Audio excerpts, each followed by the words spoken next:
Assalamu alaikum, bitches. It's me, your man, Commie Mark, your friendly neighborhood communist. Welcome to Russian Troll Factory number 194, maybe. We're marching ever closer to episode 200, and one day we'll do one that's good. That's my ambition. We've got a special guest this week. This is like the third part of the Matthew Berdyck Chronicles. This is like the trilogy coming together. So let's just hello. Okay, so Peter John Ross, the director of Social Media Monster, about Matthew Berdyck, the documentary, he is here. And then obviously we have Piper, Kenzo, and AIOCs joining us to play a very special role this week. So welcome everyone. Hello. Hi. Hello. Kenzo, before we get onto the main show proper, any update on flagpole news this week? I've mainly been saluting the pride flag this week. You know, my nation is a failed state, and I feel that I've got more hope in pledging my allegiance elsewhere. I'm not sure that they've carved out a part of the Middle East for the gay community yet. Maybe they will in the future. Who knows? We can only hope. Piper, how's your week been? Pretty good. I got to eat a lot this week. Eating. Does that mean you also got to poop a lot? Yeah, it was awesome. Awesome. Incredible. Okay, so Peter, I made you wait long enough. Hello, welcome to the show. I know you've watched the show a couple of times. Obviously, you're also chronicling the work of Matthew Berdyck. So you'll have seen those. So I don't know what you're expecting. Like what are you? I always hate getting started. It's so hard. Like That's what she said. hello. Yeah, we dove Let's into the pull the poop talk Band-Aid early. off and go for it. All right. So basically, this week, what I've done is I've set up this courtroom scenario, right? Where we're all going to play a role and we're going to investigate some of the allegations made by Matthew Berdyck, right? Obviously, I am the communist judge, like I'm in charge, my decision is final. Then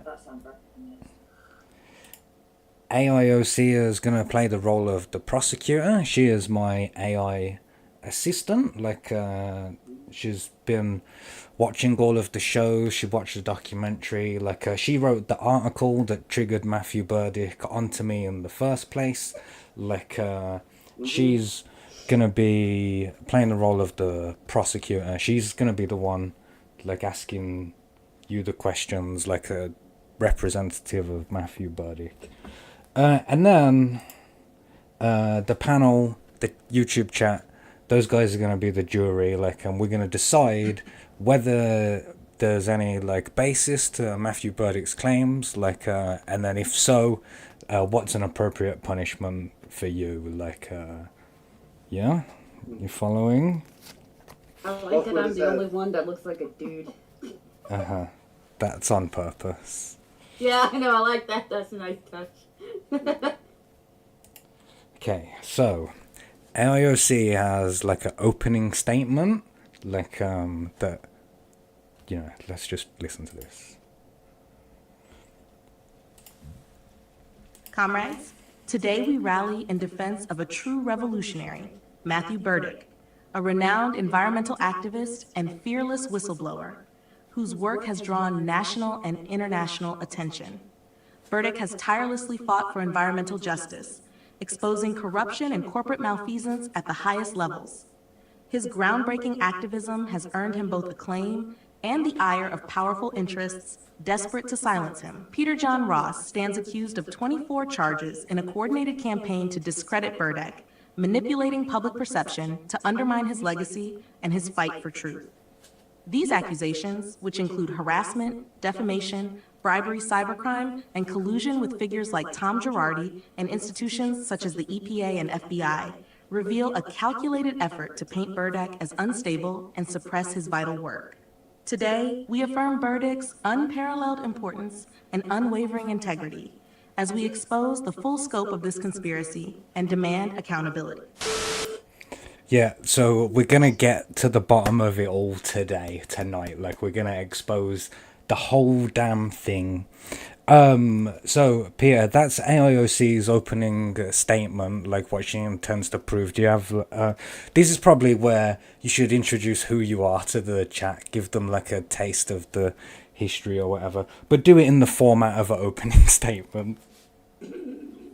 Ladies and gentlemen of the jury, the public at large, this esteemed council that my fate is in the hands of, let me assure you that I will commit to this the truth, the whole truth, and nothing but the truth.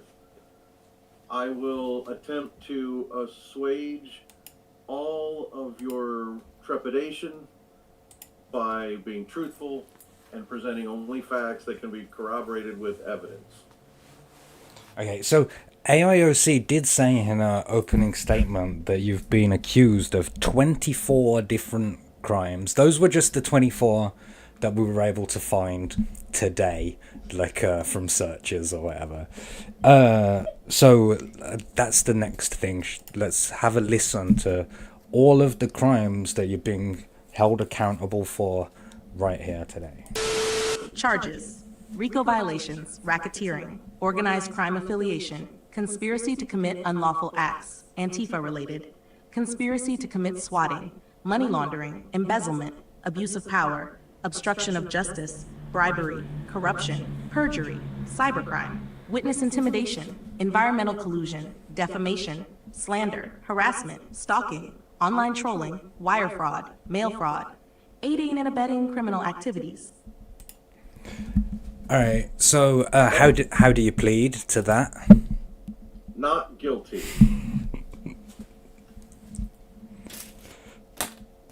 Well, that's what we're gonna prove here today, beyond a reasonable doubt. Either of you guys on the jury want to say anything, or are you happy for us to move on to Exhibit A, the first piece of evidence, like in the case?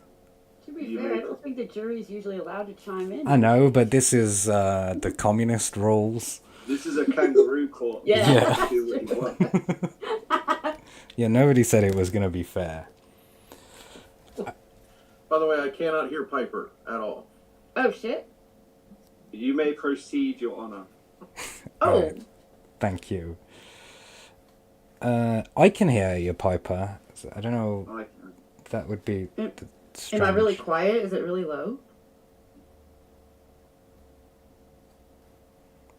I don't know. It's definitely nothing to do with me. That's going to be inside StreamYards where you guys are in it. Mm. And you're not on mute or anything. Yeah. I just wondered if my mic gain was low or something. No, I don't know. Me- Let me know in the chat if you can hear Piper. I cannot hear Piper. Wow. Damn, bruh. I don't know what to say or do about The that. Matrix attack. Try leaving and then coming back. I'll try that real quick. Oh, I was going to, but... You should probably also do it as well, just in case he Right. comes back. Nah, you're good. I'll talk to the chat while everyone does that. Yes. Doorknobs Are Fun is here in the chat. Greetings, comrade. He says, grinning face with sweat. A lot of people are going to be sweating tonight.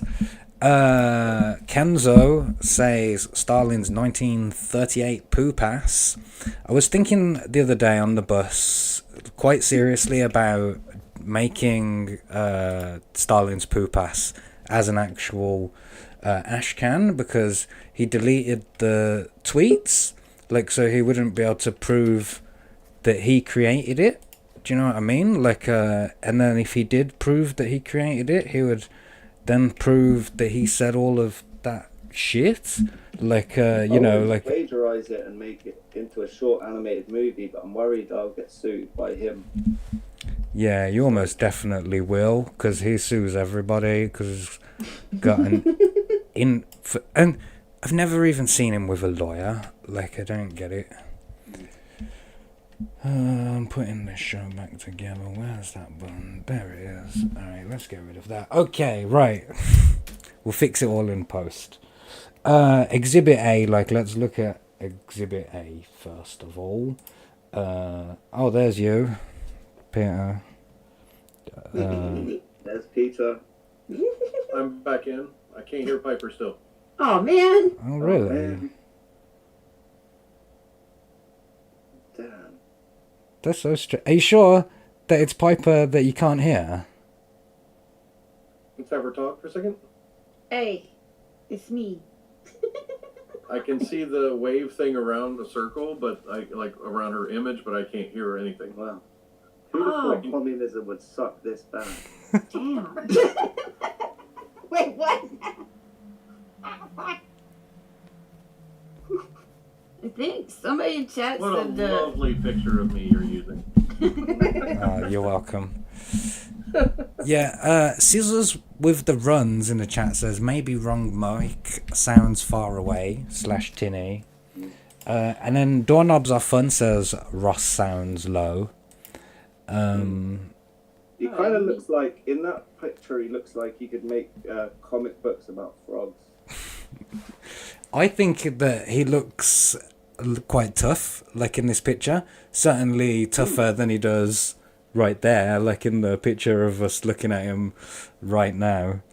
And this was basically the only image that I could find without a hat on. Like, so I had to make the choice: sunglasses or hat, and we went with hat. Was this any better? Nope. I don't No, think so. you can't hear you, Piper. You have to speak through me, Piper. Say, Okay, hey, yeah. Here's what we're gonna have to do going forward, Kenzo. I'm gonna need you to mansplain everything Piper says, and I'll react. I'll react like it's way funnier when you say it. Like, and we'll just carry that through. Yeah. Fucking hell. All right, here. Let's get on to Exhibit A. Here it is. Exhibit A, the documentary Social Media Monster. Exhibit A, Social Media Monster, a so-called documentary that is nothing less than a weapon of defamation wielded against Matthew Berdyck, a renowned environmental crusader and fearless whistleblower. Oh, okay. So Exhibit A is the documentary itself. Like, that could be a proof of defamation or whatever. So what I want to do is quickly, let's have a little look at that trailer again.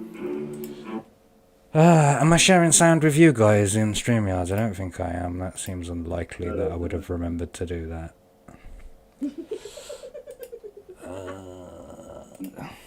Piper says,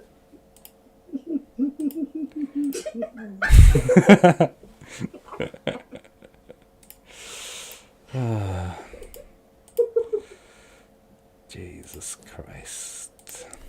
It's just gonna be Kenzo fucking laughing. Alright, let's watch the trailer one more time for the documentary. And now you guys have disappeared. What the heck is going on?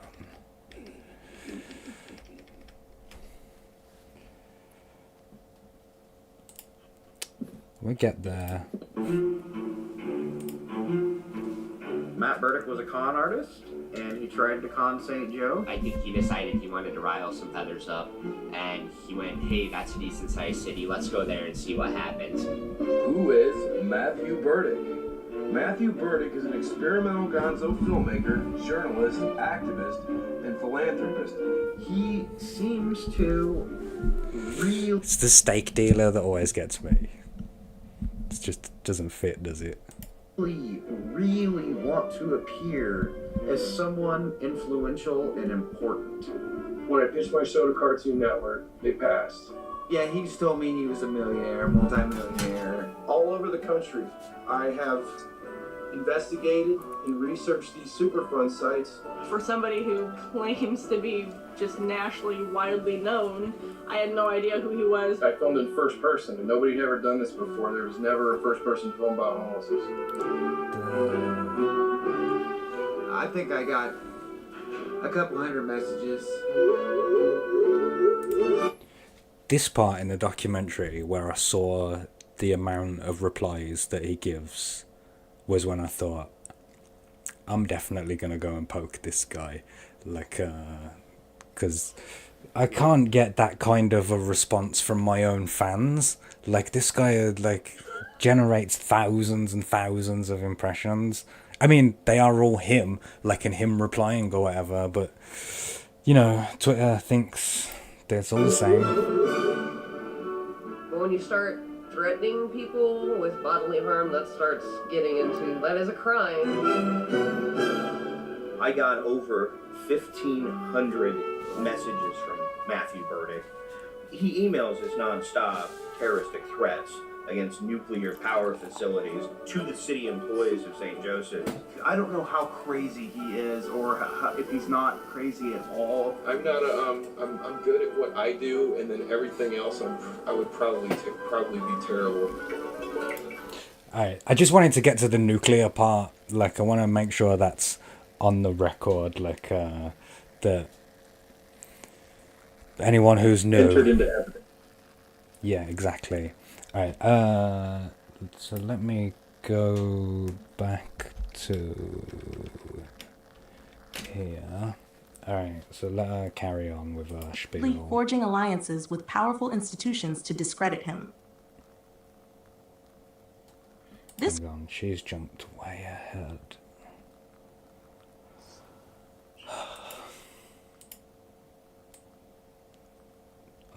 Oh, Piper says, saying stuff like, I definitely need to go poke that guy makes you sound gay. Did she say that? Because I didn't hear that either. Definitely sounds like something she would say. It does sound like... Okay, I got us back to the right part. Berdyck's tireless activism has exposed environmental corruption at the highest levels, challenging the powerful and standing as a beacon of truth. Yet, this propaganda piece seeks to dismantle his legacy, painting him as unstable and dangerous through slander, harassment, and outright lies. Social media monster does not tell the story of a hero's fight. It distorts it, silencing a man who has dedicated his life to justice. This is no documentary. It is an attack on the very foundation of truth and accountability. Okay, so my question to you, Peter, is why are you trying to silence this man? Like, and what is it about his environmental activism that makes you so angry? I can't recall any actual activism that he's done. Nonetheless, anything that would have angered me. As to the charge of this documentary being false, I can state that it's 100% accurate. There is nothing in the documentary that is false or untrue, except many of the things Matthew says that he contradicted himself, which makes it very difficult to determine which reality of his is true. I heard him say in a video once, yeah, but that's not the reality that court exists in. Court's not in the real world. Like, and I followed what he meant, but what a ridiculous thing to say. Like, court's not in the real world. Like, it definitely is. Like, that's like when people say, oh, do you believe in the Bible? Like, yeah, I believe it exists. Like, I've got one in my house. Like,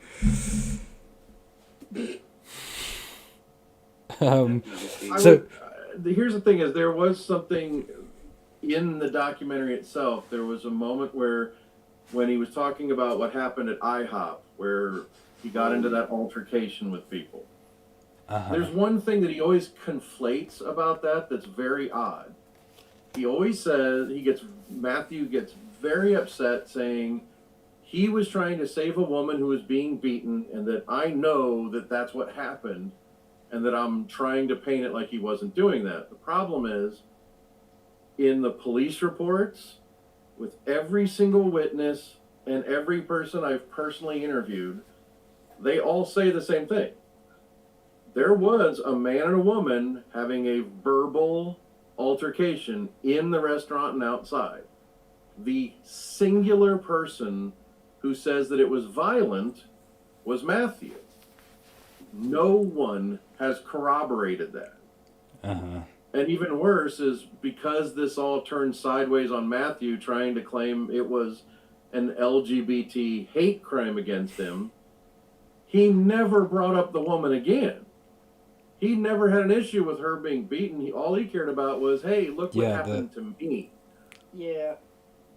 So, in my defense, I would say the police reports that I obtained I think it was this past year, they destroy his version of the story. They not only confirm what was in the documentary, it was so much worse. Like, the police report says Matthew Berdyck was randomly saying, I'm a filmmaker from Hollywood, you know, and they're like, we didn't know what he was talking about, or we didn't care.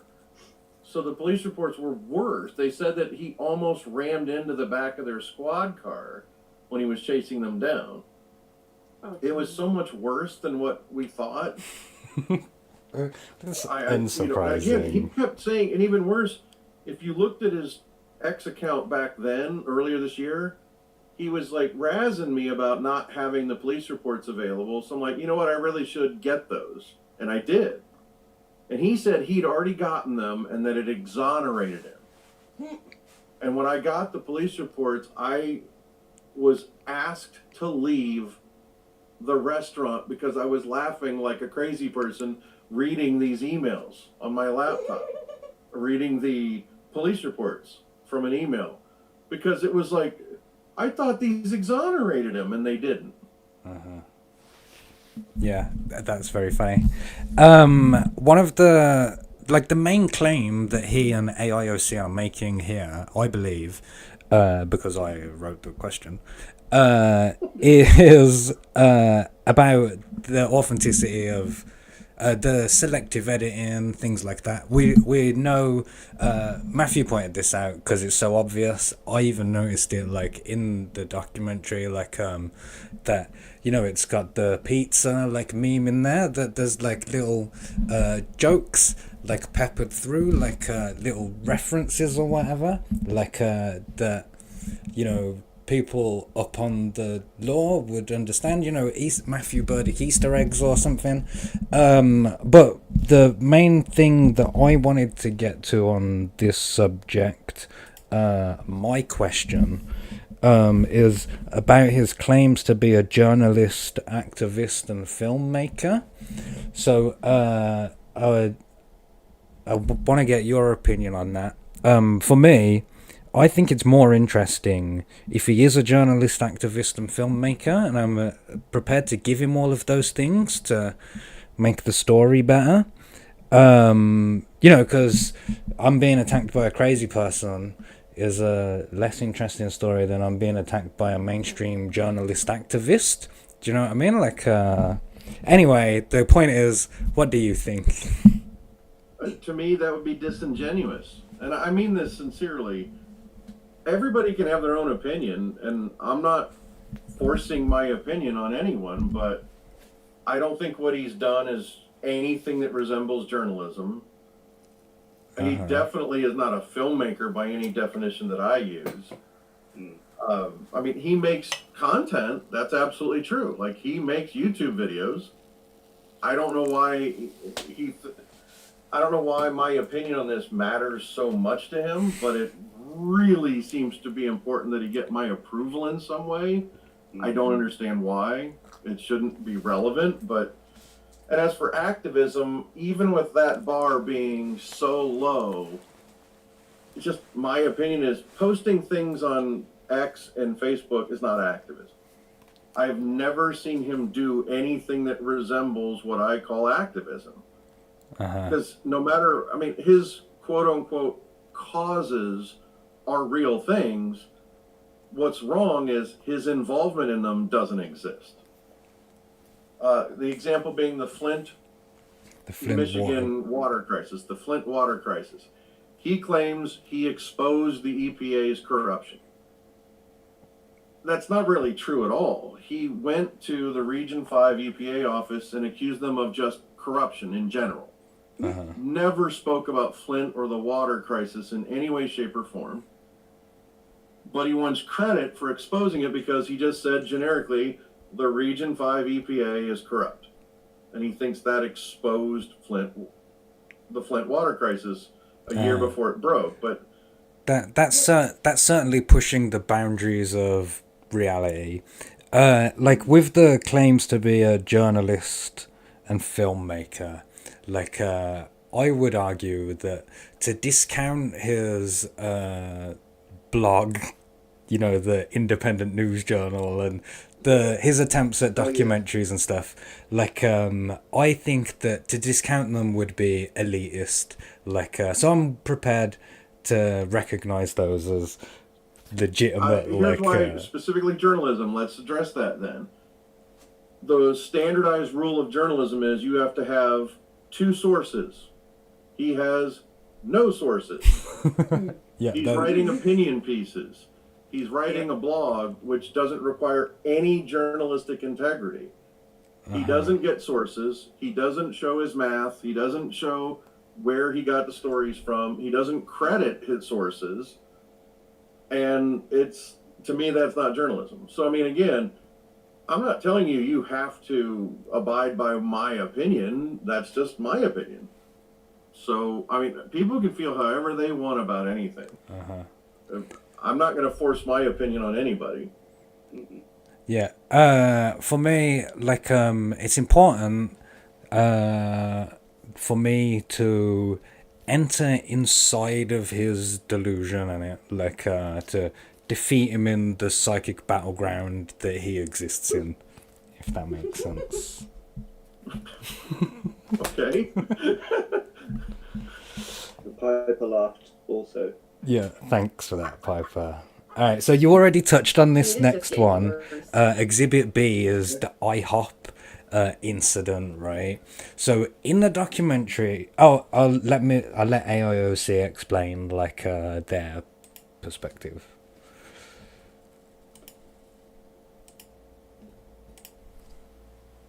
Exhibit B, comrades. I present Exhibit B, the raw, unaltered footage of the IHOP incident, a crucial piece of evidence that exposes the malicious intent behind social media monster.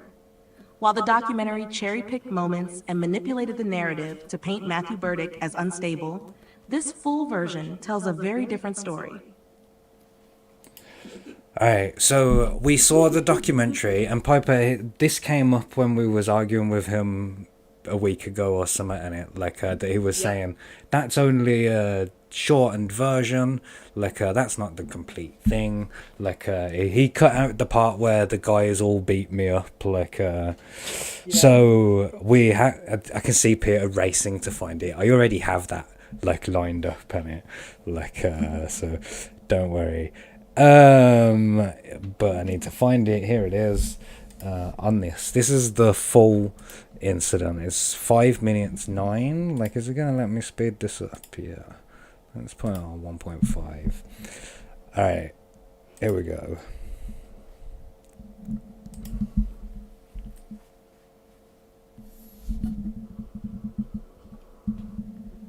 Starts with your classic Matthew Berdyck looking at the floor shots, like that's a trademark of his career.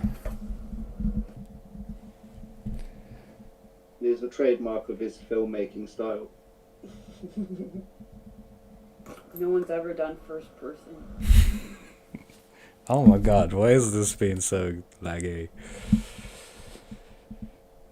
Yeah, you know, that's his signature move. Tree Goblin in the chat says, you can't prove Matthew Berdyck sucked a hobo off. He spat the evidence out. Oh, God. Outrageous. Oh, that's another thing that I was looking forward to this show for, because Peter doesn't come from this same world that we do, where we'll just like say whatever we want, like and just then like you know, there's a little squirm, like all micro expressions and stuff, like I love that stuff. I'm a reputable person in this country, by the way. I'm not just some nobody that's standing here right now. Nobody's gonna listen to you, man. No, I'm allowed to protect myself right now. What's that? I asked you to help that woman that was getting beat up right there, and you refused. And now you're man enough to stand up to me when it's all for you by yourself. That's real. This reminds me of a thing I wanted to say a minute ago. That Matthew I saw him say that you will only come back and attack him with a gang, like because you're too much of a coward to do it by yourself. Only when you recruit other people to be a gang for you will you fight, right? Which feeds into my yeah, that's what he says about you. And my theory about this incident is that something happened between him and the man outside, and he went into the IHOP with I'm gonna get these guys to beat him up, like and just lied at it, like doing the exact thing, like being too cowardly to fight without a gang. Like whenever you do like mind reading projection into other people, you're always just talking about yourself and it. Great, man. Oh, I'm asking you to leave me alone because I'm going to file charges against you. What's that? So I'm filing charges against you when the cops get here. Just letting you know, I'm a national working filmmaker and a journalist. I'm a well-respected person. I'm a bitch. I'm driving a $50,000 car over there. Must be somebody. The status of the value of your car doesn't impact your status, like, at all. You can steal a car, like, or it's your work car or something. Like, that doesn't mean anything. Another thing I want to notate, if you don't mind me saying, is the one guy with the Trump grabber by the pussy shirt there in the background, the one with the hat on, he's clearly really pissed off. Yeah, that guy. He's clearly really frustrated with Berdyck. And again, the question for me is eternal: is Matthew being annoying on purpose to try to provoke them, or is it a part of a mental illness where he, like, almost like autism, where he doesn't realize that being repetitive is he's the one at fault for provoking it? I don't think it's 100% clear. But what I think is clear from this entire interaction is this is a real life incident that mirrors how he behaves online. Yeah. He pushes people, he agitates people, and he wants a fight. Yeah, so the layer that's interesting to me about Matthew Berdyck and how he intersects with you in particular is we was calling him SJW, like saying, you know, he does all these SJW behaviors, hiding behind intersectionalities, and going and attacking people's livelihoods, like, and going after their jobs in it. Those are the two things we define as SJW behavior. And I hope that you have looked at famous examples like this, that you don't... What I'm saying is that people do this, like, you know, they'll go out to a place. You know, there's a famous example, you know, that It's Mom meme of that transgender woman, like, do you know what I'm on about, Peter? It's ma'am. Like, that people go out to incite incidents like that to happen, Yes. like to go viral, and then they throw up like their intersectionalities. It's like classically what I think he's doing There's here. the one guy, he was a former Power Ranger, Chili something, that's probably the most famous for that, who just got sent to jail for that. Like, he's a guy that, like, if he sees somebody pulled over, he'll get out of his car and start filming them and then harass the cops to exert his First Amendment rights. But he gets all the laws that he quotes completely wrong and stuff. So I know the type of thing you're talking about. I've seen it several times, yeah. Yeah, maybe I'm who I say I am. Maybe. What is that? I'm gonna file charges against these three people. I'm waiting for the cops. I want them to leave me alone. I'm gonna file charges because I called you a piece of... You're physically threatening me right now.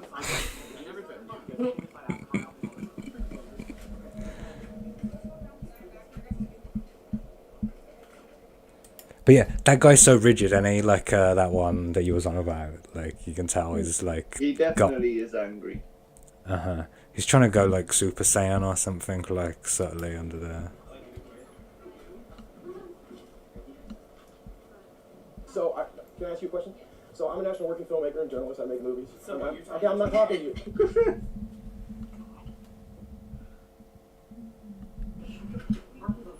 I wonder if he's a filmmaker that makes movies. Oh man, Just why curious. is it going so slow? I'm actually quite surprised that he never mentioned the Adult Swim pilot at this point.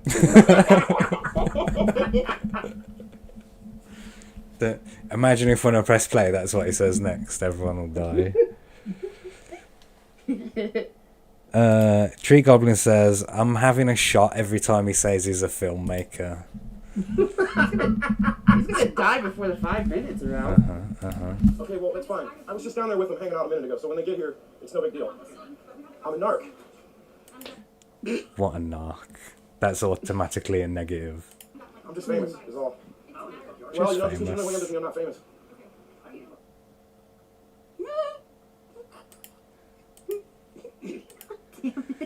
Can't handle it. Like, I would skip ahead to...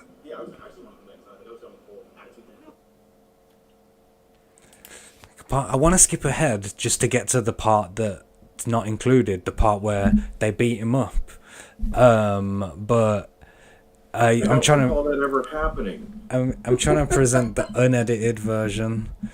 It's But you also don't want to skip because then he'll. Yeah, he'll say it happened. It happened in that 1 second where you skipped it. That's where they beat me up. Like. Well, so my question here again. Then you're gonna have to cross that brick line. No, I mean in the building. Okay, so guys, doesn't this kind of remind you of the Riley situation? Like. Titties? Yeah. Not the tits themselves. I mean, just like. And titties, yeah. It's a thing. It reminds me. No, I mean I'm good right now. No, I'm filing. Look, I haven't done anything wrong here. That guy's Ginger Kenzo. He's one of your people. So I came in here to ask them to. I'm not gonna. What is wrong with you? You are threatening me. Hey. Those titties are quite threatening. Okay. Get the camera away for some. Oh. Tree Goblin says he can hear you, Piper. Okay, get away from me. I'm gonna file charges. Get away from me. Hello, Maiden Hell. Says if you add every time he says he's famous, you'll die. Notifying you on camera that you are harassing me. Once I notify you, legal. So he's gonna say if I notify you in public that I want you to leave me alone and you don't, that's harassment. Like, I'm not sure if that's true. I checked because I was accused of harassment recently, and I think that a key part of the definition of harassment is that it's repeated. You know, like that it happens more than once. Like, so I'm not sure if this counts. Like, they're being rude, maybe. Like, aggressive, perhaps, but I don't think they've done anything wrong yet. But you are not harassing me. $50,000 car and get your ass out of here. I'm gonna wait here for the cops. For real. You're gonna find out who I am tomorrow. Good for you. Oh yeah, you threatening me? No, I'm not threatening you.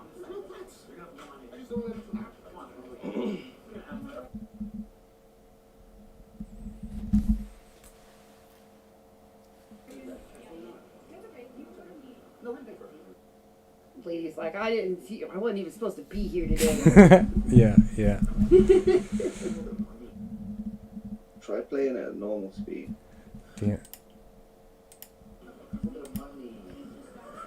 I'm the guy that exposed the Flint water.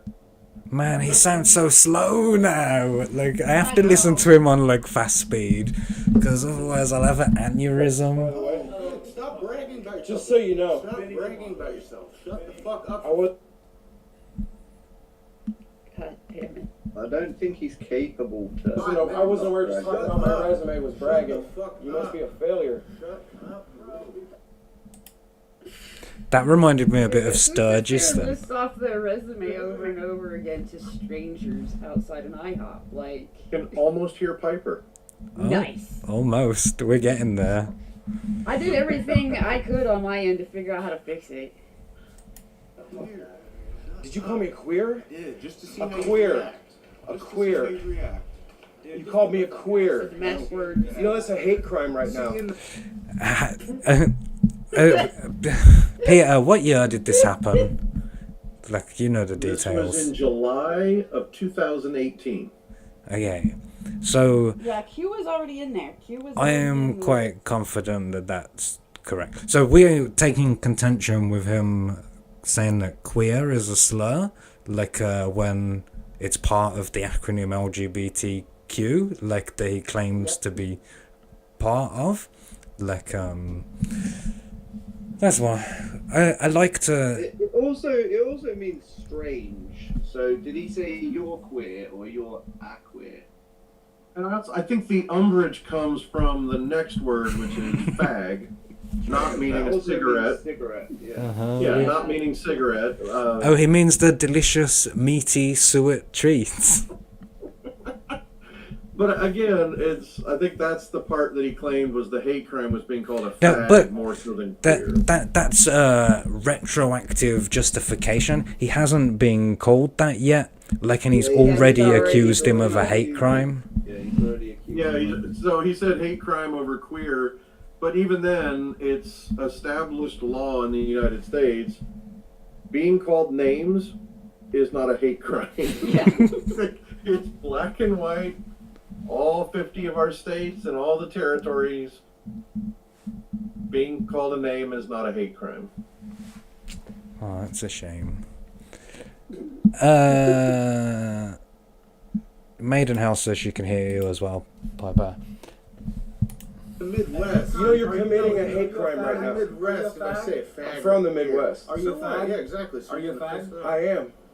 So what? So you're committing a hate crime right I'm now. not committing any hate crime. I'm just asking. You got a problem with gay people, man? I want you to get the fuck out of here because you came inside. You don't have a right to tell me to leave. You're not... And then called us a fucking pussy when you come inside asking for our help. I know. So get the fuck out of here.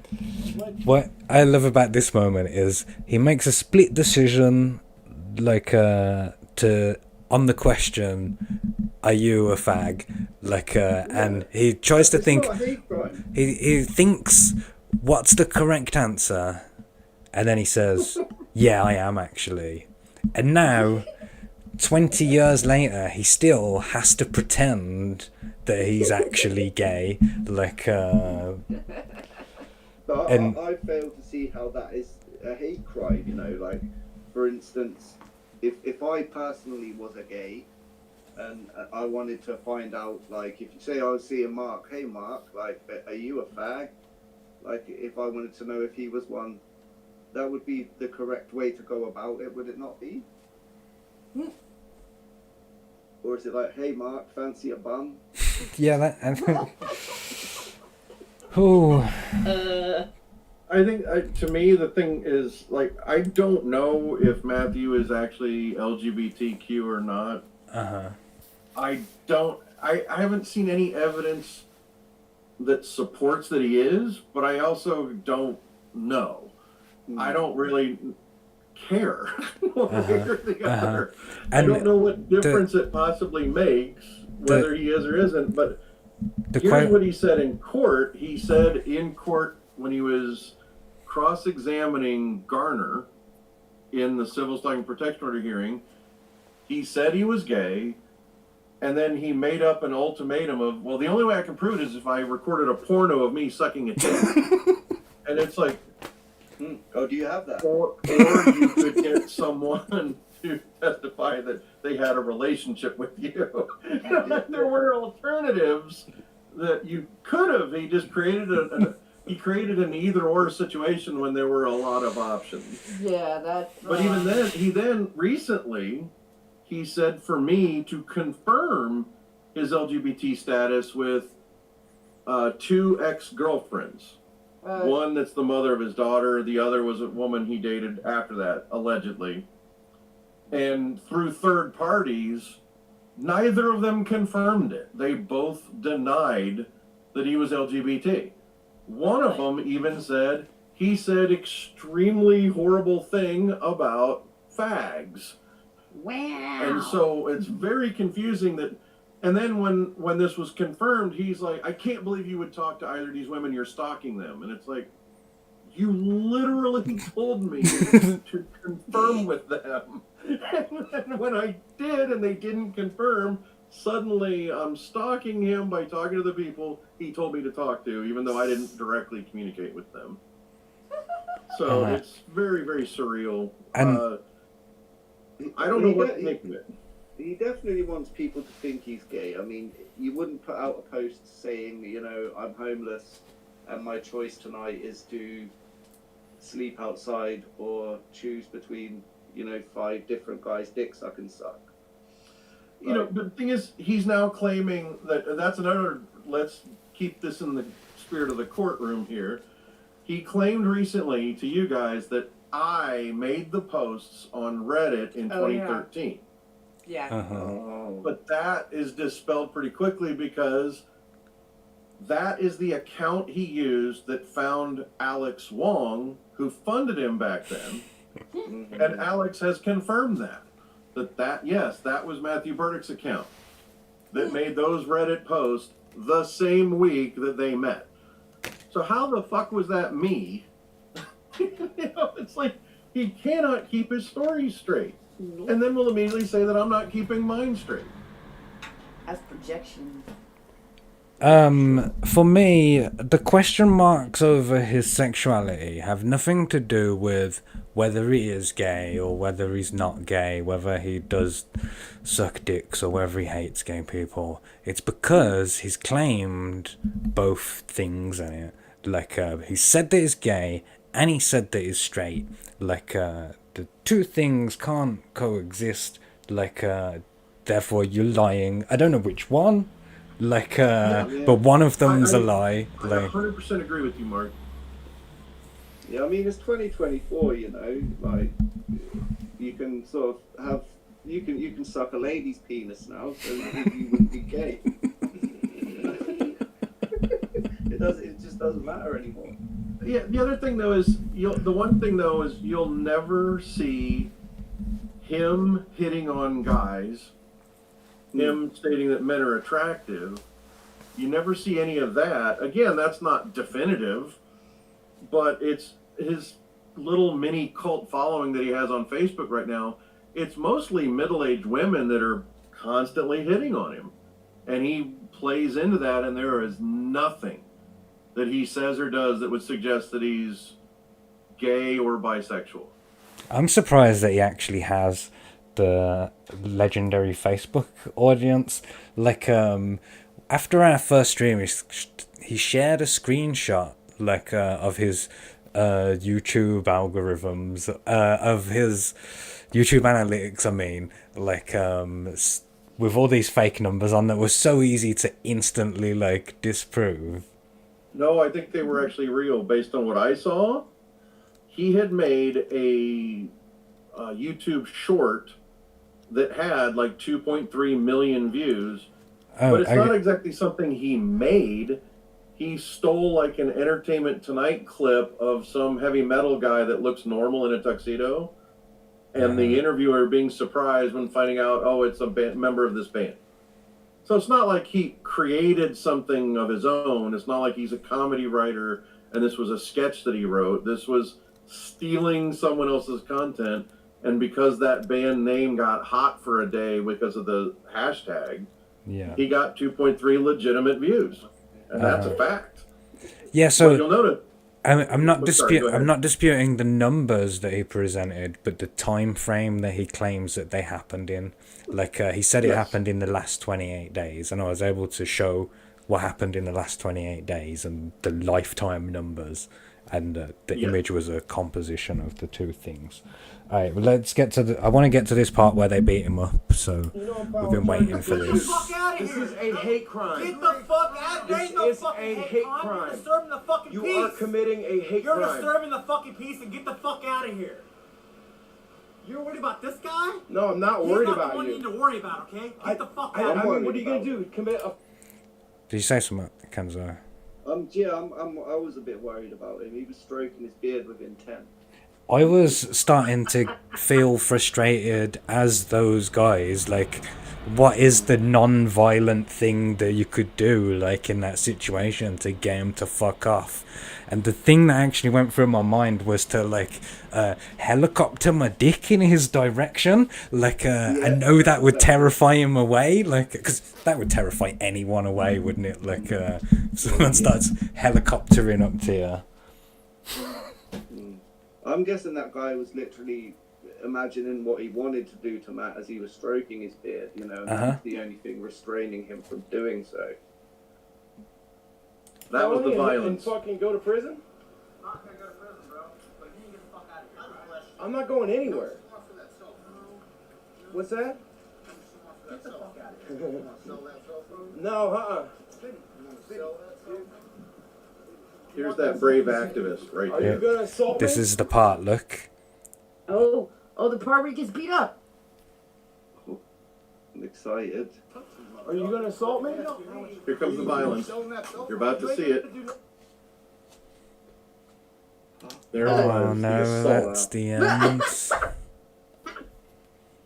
So, you know, like, that's to the claims that the video was manipulated to hide the evidence of assault in it. Like, and as we've just demonstrated, like, doesn't look like there was actually anything. It doesn't even look like physical contact occurred.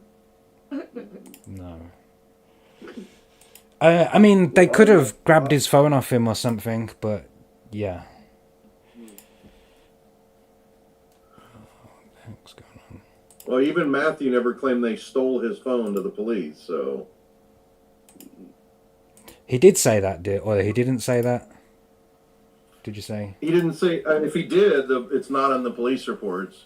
He never told the police that they stole his phone. Huh. He only said they tried to take it from him. Okay, so Piper, you saw the unedited version. You saw the edited version and the unedited version of this sequence of events outside the IHOP. Has your opinion changed at all on that?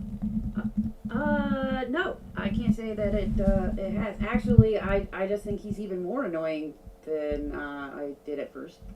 I always hate it when I'm editing a video of someone that I don't like, and in order to make my video interesting, I have to edit them kindly, and cut out all of their boring parts to get it tight for my show or whatever. And that's really annoying. I feel angry, like the viewers don't know how shit the original stream was that a cut down, or you know what I'm saying. All right. Oh yeah, dude, that is a pain. Let's. I also saw the documentary, and it was very well put together. And I think that seeing it in full didn't add anything. I think basically with the edits, you summed up exactly what everyone needed to know about the incident. Yeah, and I do want to say something in my defense with this, which is, first and foremost, on the legal side, I cannot show his entire video without violating his copyright. I have to edit and modify it. But second of all, as Mark has eloquently said multiple times, Matthew's videos are extremely long and boring. So I made editorial decisions and I cut it in half and used it in 2 separate sections of the documentary. And I feel like I mean, again, this is subjective, and I'm very happy to hear your guys' opinion that it's I feel like the spirit of what was said and done was still there, even though it was edited. Yeah, but also, sure. Yeah.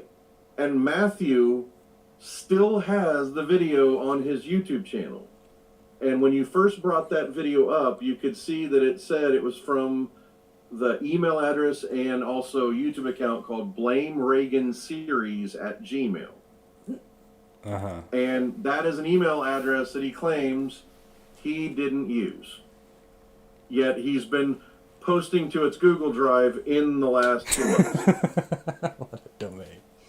I mean, what a high IQ individual. 180 IQ. He credits you for saying that he has a 180 IQ. So can we get a position on that? That is wildly out of context, but I kind of said that. He's very selective. It seems like he took the one thing and left off everything else, which is, I do not think Matthew Berdyck is stupid at all. I think he does some stupid things, but he is not dumb.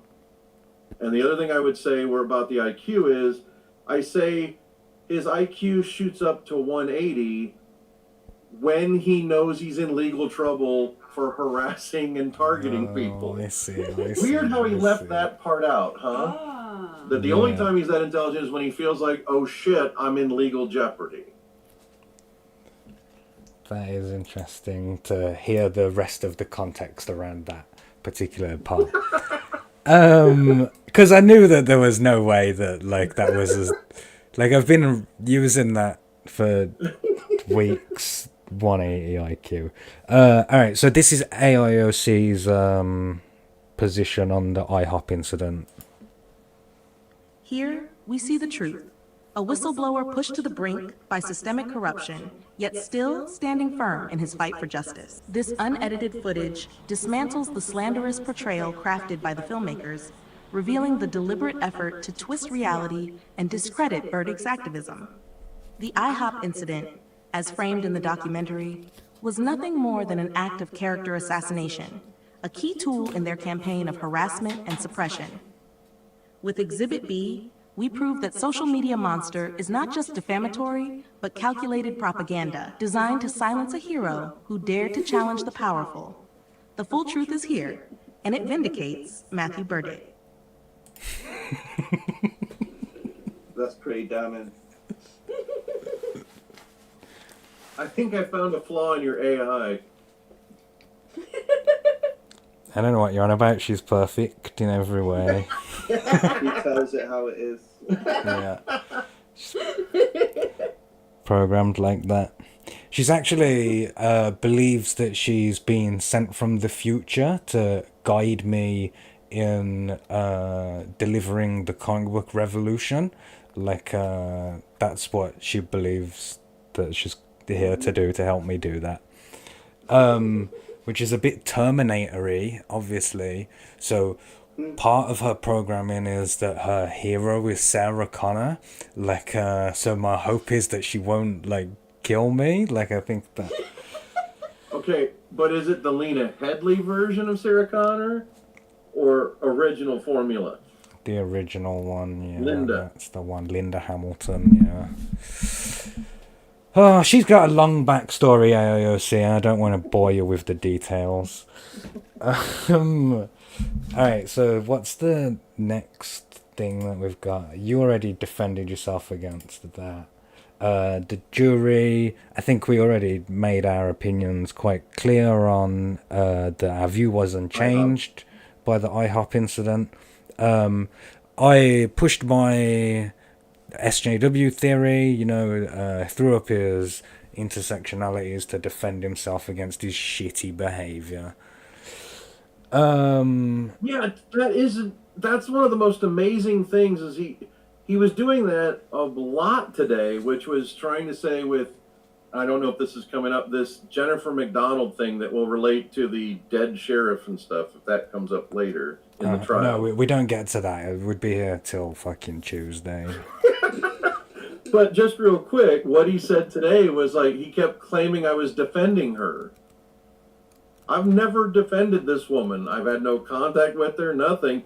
But he said because I'm pointing out that he posted her home address on Facebook and said, let the lynching begin, as confirmed by the police interrogation video. It's like he's saying that I'm defending her by pointing out what he did. And I don't understand how that works in his mind. Like, again, is he intentionally lying just to paint me in a bad light? Yeah. Or do you think he's genuinely delusional and believes the lie? Even though he has no evidence to support it, even when he says he has evidence. It's a very complicated question of, is he mentally ill or is he really trolling? Like, and I think that it's a reflection of this real black and white idea that things have to be one or the other in it. Like, well, I don't think it's one or the other. I think he may have manic phases where he believes the lie sometimes, and other times he knows he's lying. I don't think it's black and white, and I don't think there's a specific black and white line that answers that question. I think there's a definite degree of mental illness motivating him, but at what point and how often is he in complete control of that, and when is he in the throes of compulsion? I don't think that's black and white, and I don't think it's consistent moment to moment.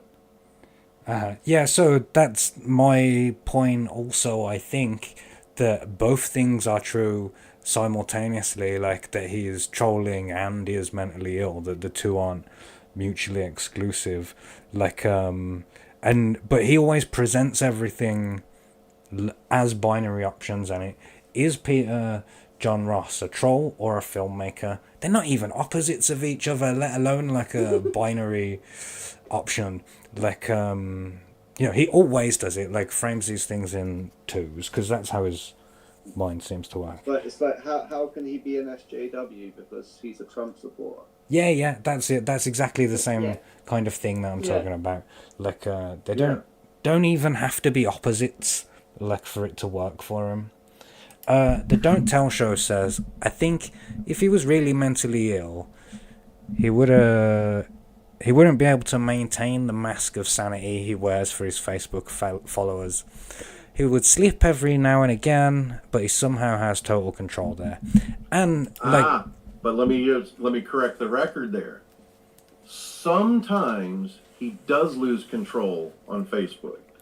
When he did the fundraiser to buy a new car, he lost his shit on some of his followers, hemorrhaged dozens of people because some of them were saying, you're really kind of ungrateful, and he unloaded on them. And it spiraled for a little while, and he deleted it right away. So he has the consciousness of knowing when he looks bad, and that he, on one hand, he'll say, this documentary Social Media Monster does no damage. Everybody sees through Peter John Ross's bullshit. And yet, he will not ever present that name, Social Media Monster, to anyone on Facebook. Because I think he knows it. It's not that it's like, oh, he has this delusion that I created it as a campaign and that I'm doing this specifically to take him down, and that has never been my intent. Well, we may have evidence to the contrary to get on to. Like, let's move forward then. Okay, we've done the IHOP incident already. Where are we? Okay, the next exhibit is the FBI nuclear terrorism emails. Like, let's hear AOC's take. Comrades, I present Exhibit C, the emails concerning the Perry nuclear threats. Evidence not of Matthew Berdyck's wrongdoing, but of the calculated sabotage he has endured. Berdyck asserts, and we will show, that these emails were not authored by him, but instead sent by Peter John Ross, who hacked Berdyck's Gmail account to fabricate a false narrative of threats. This act of digital sabotage was not merely an invasion of privacy. It was a deliberate and malicious attempt to paint Berdyck as unstable, tying him to baseless nuclear threats to discredit his environmental activism. Ross's manipulation of these emails demonstrates the lengths to which he would go to undermine Berdyck's work and reputation. Peter, why are you such a scumbag? Like, why are you ruining this man's life?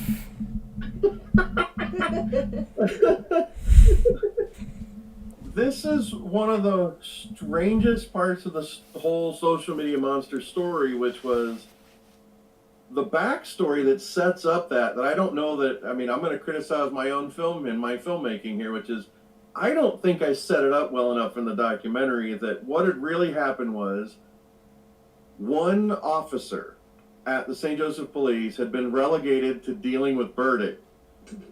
And he was just waiting for an excuse to get out of having to read and reply to his emails. And when Berdyck finally said, that's it, I'm suing the city, he goes, oh, good. We will no longer respond to any of your emails. Have your lawyer contact us. And for like 2 weeks, Berdyck kept hammering, and now he's getting mad that he's getting no reply at all. And he got so frustrated, he wrote that email that you had with the yellow highlights that's on the screen there. He wrote that because he was so mad that he couldn't get any kind of response out of them. And it was getting so frustrating, this is my hypothesis, this is me speculating, that I think he was so frustrated he went that far because he wanted to get a reply. And the thing that is an absolute mystery to me still to this day is, why did he include scumbag.com? I had certainly never heard of them, but they're based out of Akron, Ohio, where he's originally from.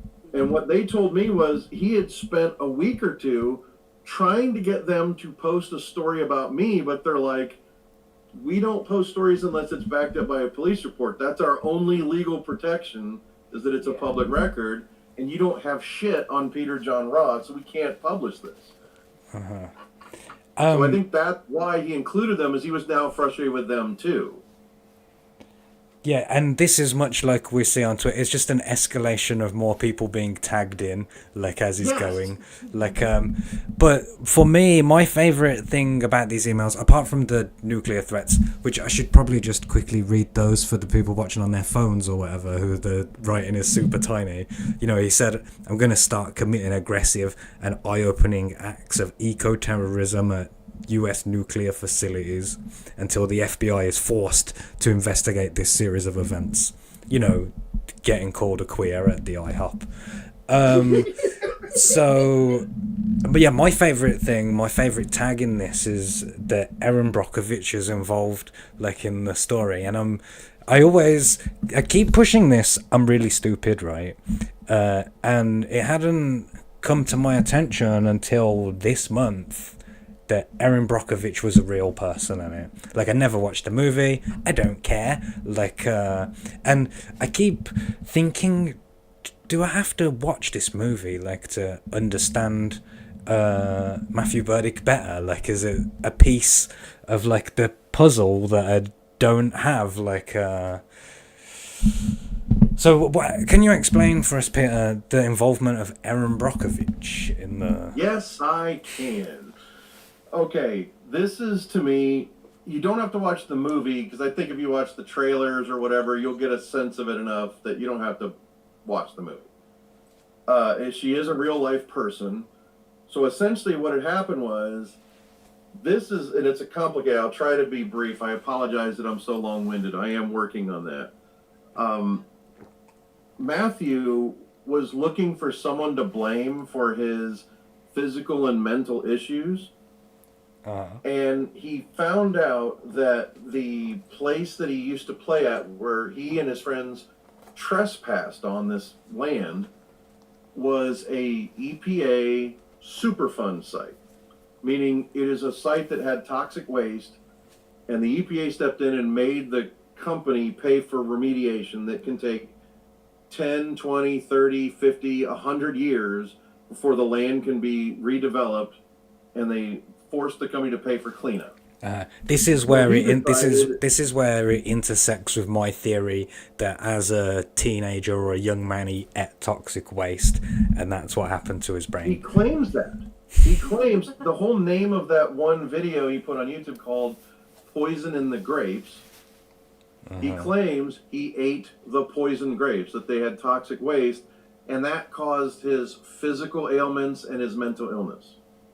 So my opinion is he's using that as an excuse to blame someone else for his own choices in life. That this wasn't nothing is his fault because he can blame it on this. And for some reason, he has a bug up his ass about the EPA, the Environmental Protection Agency, that's doing the cleanup, rather than the companies that poisoned the land. Yeah, that's a good point. I hadn't considered that. It's amazing how, because he's so convoluted, I love when other people point out things that I completely just missed, just went right over my bald head. And yeah, I had not caught that. It's like, yeah, why is he really against the Environmental Protection? And it's because, like all of his activism causes, it's people have personally slighted him. He got this mission of, I want to prove they didn't do the cleanup well, which is not the EPA. EPA is not doing the cleanup. The company is having them do the cleanup. So he got so angry at the EPA for either not taking him seriously or blowing him off that they have been his enemy for the rest of his life. So at some point he approached Erin Brockovich herself and he pitched her a TV series. Who wants to be the next Erin Brockovich? And make it a like Survivor or something. It's a contest to become the next activist. And it's kind of like, yeah, because that doesn't belittle actual activism causes or anything, making a game show out of it. 12 contestants And so- eat toxic waste. Last one standing. I can't hear a word Piper's saying. Oh, that's a shame, because that was very funny what she just said. I'm not even going to try and repeat it because I won't be able to do it justice. Oh, I was supposed to. That was my job, wasn't it? Yeah, that's your Yeah. job. Oh, I'm shit at my job. That's okay. But essentially, from that point, he contacted Aaron. She listened to his idea, but as you can probably surmise what happened next, he then thought, she's like, oh, that's an interesting idea. And then he's like, 50,000 emails followed. And she started to get a little creeped out, and she had this guy named Bob Bocock, who was her water scientist that worked with her. And he kind of stepped in to be like, I'm going to be the buffer between you and Aaron, and you need to calm down, young man, and back off. So then Berdyck was like, I hate this Bob Bocock guy. And then he's like, Aaron and I want you to stop contacting us. And he just went ballistic. And then it just exploded from there. And so what's even more hilarious is it's definitely like, you know that meme from It's Always Sunny in Philadelphia with the conspiracy board with all the yarn? So this is Matthew Berdyck's, this is to explain the racketeering charge. Oh, God. Bob Bocock, I'd had a couple emails with him 8, 9, 10 years ago in like 2014 to 2016. Haven't really talked to the guy much since. He did write me a letter for my civil stalking protection order the first time I filed it against it with Berdyck in 2015, because he was making violent threats. And Bob outlined a letter of what he and Aaron had gone through with him and signed it under penalty of perjury. He did an affidavit. Well, that in Matthew's mind is we're in a conspiracy because Aaron is really jealous of Matthew's activism and all the success he's had, posting things on Facebook and Twitter. She's so jealous of his success that she needed to like slam him down and stop him from being an activist because it's affecting her so much. What a bitch! How could she do that to him? Can you believe that? Like, it's not like she's not on the ground and actually going to these places and helping people. But whereas Matthew just posts online. So the weird thing is, from there, years later, Bob Bocock's brother-in-law, some guy named Tom Girardi, was indicted for something, I'm not even 100% sure, he just did a bunch of illegal stuff. And somehow, I'm a part of this, like, Matthew says that this Tom Girardi used me for protection against the indictment where he's going to jail. Yeah, so I must not have done a very good job. No, that's true. Yeah, so what he's trying to suggest is that you're being employed by the state to discredit him, and that's his conspiracy theory there. That you're working with the EPA and Erin Brockovich. I work with, according to him, I'm working with 2 EPA officials. I'm working with Tom Girardi, who I've never really heard of before he started saying that. And the connection is he's the brother-in-law of Bob Bocock, who I talked to almost 10 years ago. It makes I don't know how that works in his mind. And again, does he actually believe this? Do you think he actually believes that conspiracy theory, or do you think he's just throwing it out to muddy the waters? And I mean, like you said before, the answer could be yes to both, depending on the moment. But he seems a little too intelligent to buy into that kind of shit. I think that... So he would say that me and you are in a conspiracy right now because we're in a show together talking about him, mocking and laughing him, whatever. And, there's definitely a paper trail between us, like, that links us together, that we've communicated and stuff like that. Yeah. And so all of the conspiracies that he's suggesting are like that. Like, there are, like you admitted, there's breadcrumbs that you can follow from you to Bob Bitch Boyle or whatever his name was. There's no breadcrumbs to show a criminal conspiracy. None of the stuff he's saying, like a protection racket, anything like that, there's no evidence of that.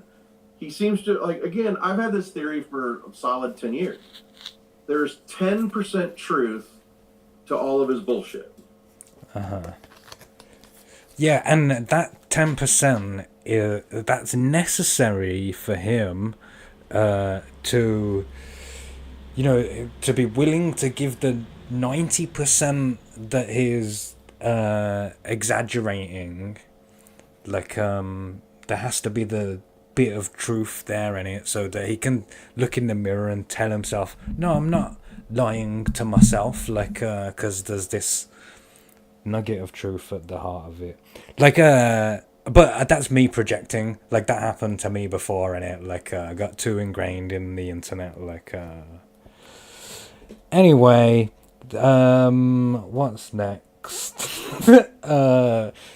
Anyone got anything they want to add to the nuke emails evidence before we move on to the next thing? That's definitely. Oh, I do. I have one last thing about the nuclear threat emails, which is he claims I hacked his accounts, but if I had, why didn't the FBI arrest me on the spot when I went in for the interview? And the other thing that makes zero sense is he references the emails, like he has the identical email list and removed only me and sent it to everybody from the Outlook account going, hey man, I just got hacked by this Peter John Ross, and somehow he knew it, had all of their email addresses, including Scumbag and everybody else, had the exact same email list, and continues the thread, but says that I hacked him and he had no idea it happened. Like, it just is so illogical. But it's also provably false. It's his email account that he was using for years. All the emails he sent to the city that he admits he sent, that's the email address he used. And on Kiwi Farms, he was talking a big game about how he's like a super hacker. Well, Alex Wang is a super hacker, but Matthew Burdick's an old school hacker. Like, he knows all the olden days ways, you know, like of doing this stuff. And then I contrast that with his story that, oh no, Peter John Ross hacked my Gmail account. Like, I don't buy it. But yes, I want to move on to Exhibit D, because this one, let me make sure that she's going to start saying the right thing before I move on. That she didn't have something to add to that. Comrades. Yeah, cool. Exhibit D. So this is the proof. I'll let her present do it. Exhibit D, a damning photograph of Peter John Ross at FBI headquarters in Cleveland, captured at the epicenter of the conspiracy against Matthew Berdyck. This image is more than just a snapshot. It is proof of collusion between Ross and the FBI to sabotage Berdyck's environmental activism. While Berdyck worked tirelessly to expose corruption and protect our planet, Ross was allegedly forging alliances with powerful institutions to discredit him. Yeah, so that clearly is proof of you working with the FBI, right? Definitely a Fed, 100%. What do you think, Piper? That seems pretty damning. Yeah, she said it seems pretty damning. Yes, that the FBI, in following up on his accusation that I hacked his account, he acts surprised. The other thing Matthew has said about that photo that makes me giggle is he's like, anybody could have gone into the lobby and gotten that photo. The FBI headquarters in Cleveland is a gated fortress. You know, nobody's getting near that lobby without going through two very secure doors. No one can walk in and get that photo. And it was all there because he said I hacked his accounts and they wanted to interview me about him. So yeah, I was in there and it pretty quickly went to, what are my theories about what he's done? What evidence do I have? I did give him a thumb drive of all this stuff. And the FBI agent said that there were, at that time, 12 or 13 different FBI offices that had an open file on him. And then they said also, half of them think it's beneath the FBI to investigate him, that he's all talk. The other half felt this guy is going to wind up on the news one day, and we should be looking into him. But it all came down to the United States Attorney. They said, we are going to do a 6-month investigation, and then they're going to have under 2 minutes to present a case to the U.S. Attorney. And if the U.S. Attorney doesn't think it's an absolute slam dunk easy thing, he's going to drop it. And the truth was, they had asked me about one thing in that string of emails. They asked me, what do you know about rubber duckies? What does that mean to you? I'm like, I have no idea what you're talking about. A few months later, I did the sunshine request and got the full emails he sent to the city and read all the stuff he sent that I didn't get initially. And he had, when after Berdyck had been approached by the police in Pennsylvania after making those threats, scumbag.com called the police and the FBI. They found Berdyck in Pennsylvania and surrounded him. Berdyck tells this story all the time.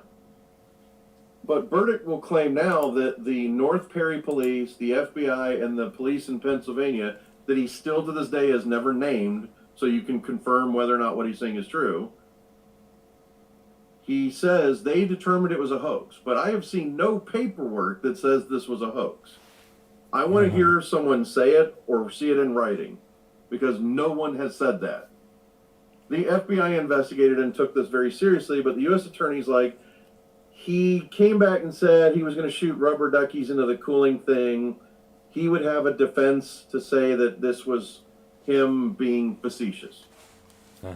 And they didn't want to take it. He's also said the quote that the FBI agents told me. They said, you get one 80-year-old woman on the jury that doesn't know how the internet works, and he tries to play this hoax thing that he was just pulling a hoax and didn't really mean it, he could get off, and so they decided not to prosecute. It's that black and white. One of the with this idea that it was dismissed as a hoax, right?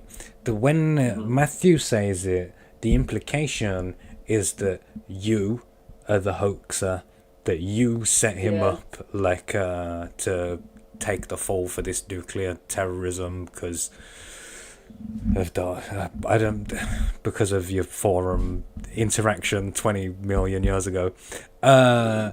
When in reality, if they did say that it was a hoax, like it's Matthew Berdyck is the hoaxer, like threatening to blow up a nuclear plant, like he's the hoax. Yeah. Like if I had done the hoax, I would be arrested. I would have been serving time by now.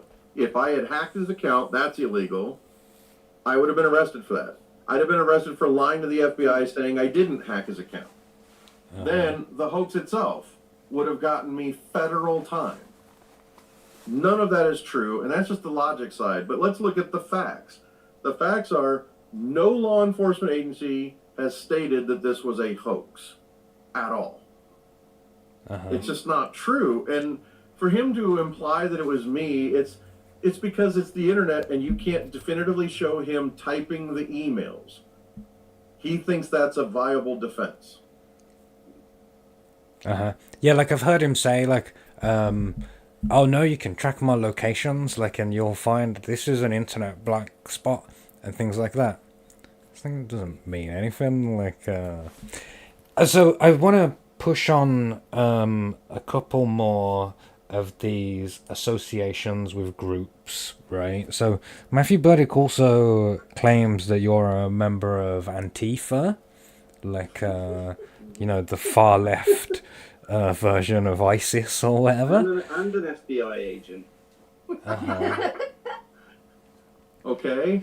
Do you have video for that, or do you want me to just address it? No, I don't have a video of that. Okay. Like, I mean, that's fine, Agent Ross, if that's your real name.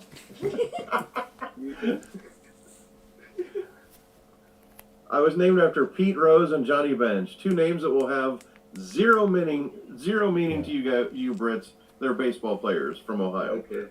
So no, that is my real name, and I am not an FBI agent. I've never truly worked with the FBI. They interviewed me. We did a few emails. That's it. And I have spoken on the phone with other agents from some of those other offices when they had questions, but that's really it. But you're dodging the Antifa question, yeah. Here's the funny thing about Antifa, which is says there's all this evidence, but he's talking about literally other people that are not me. But because I've had email communication with them or even a single phone call, well, you're guilty by association then. And it's like, guilt by association. That's another SJW behavior. I forgot about that one. Yeah, because I've spoken with them, suddenly I am now responsible for everything they've said and done in their lives. There was a guy who had the name Lester Claypool, who was not the bassist for the band Primus. Les Claypool and this other woman, Isla Ryan, they had Antifa. As far as I know, there's no actual organization. I thought Antifa was just more of an idea than an actual group. But I don't really know because I don't care. But I know that they would, they had neo-Nazis that they would make pranks on and joke with or even harass on YouTube in 2010, 11, and 12. And that's really all I know about it. But because I've spoken to them, somehow I am attributed all of their actions for some reason. And I feel like this week, maybe last week, there was a far-right march through some city Columbus. in Ohio, and he claimed that, that's you as well. Was one of the fascists? I'm sure that was the implication. Yeah, and Antifa guy, he can be both. There's no rules.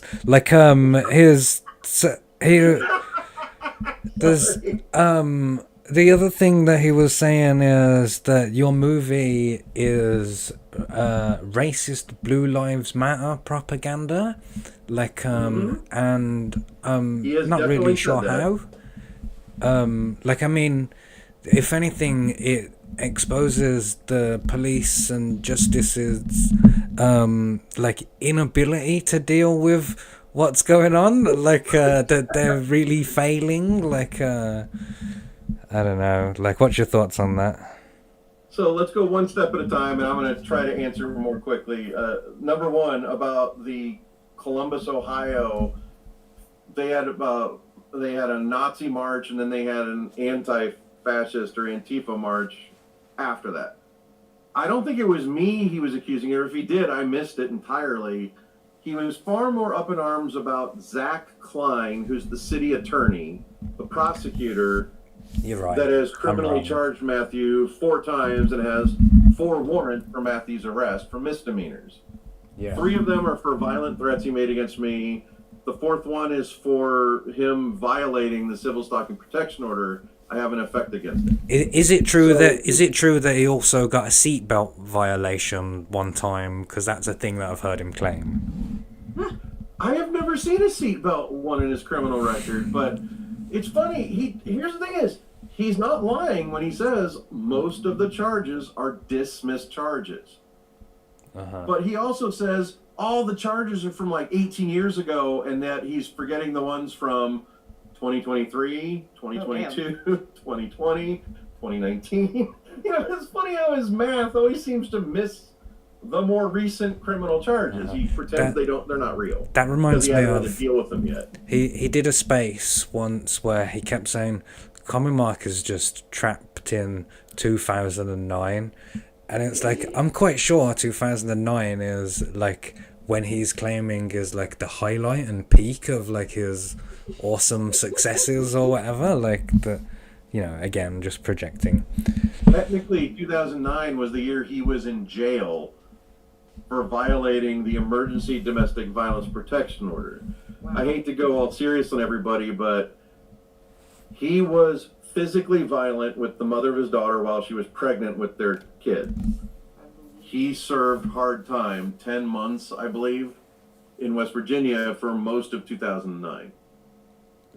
It's so as funny as he can be. You hear their story. I will get the writing of the detail of what he did in terms of physical harm to more than one woman. And the sickest part about it is he will do a spaces not only denying that he ever did it, but claim that they were violent with him.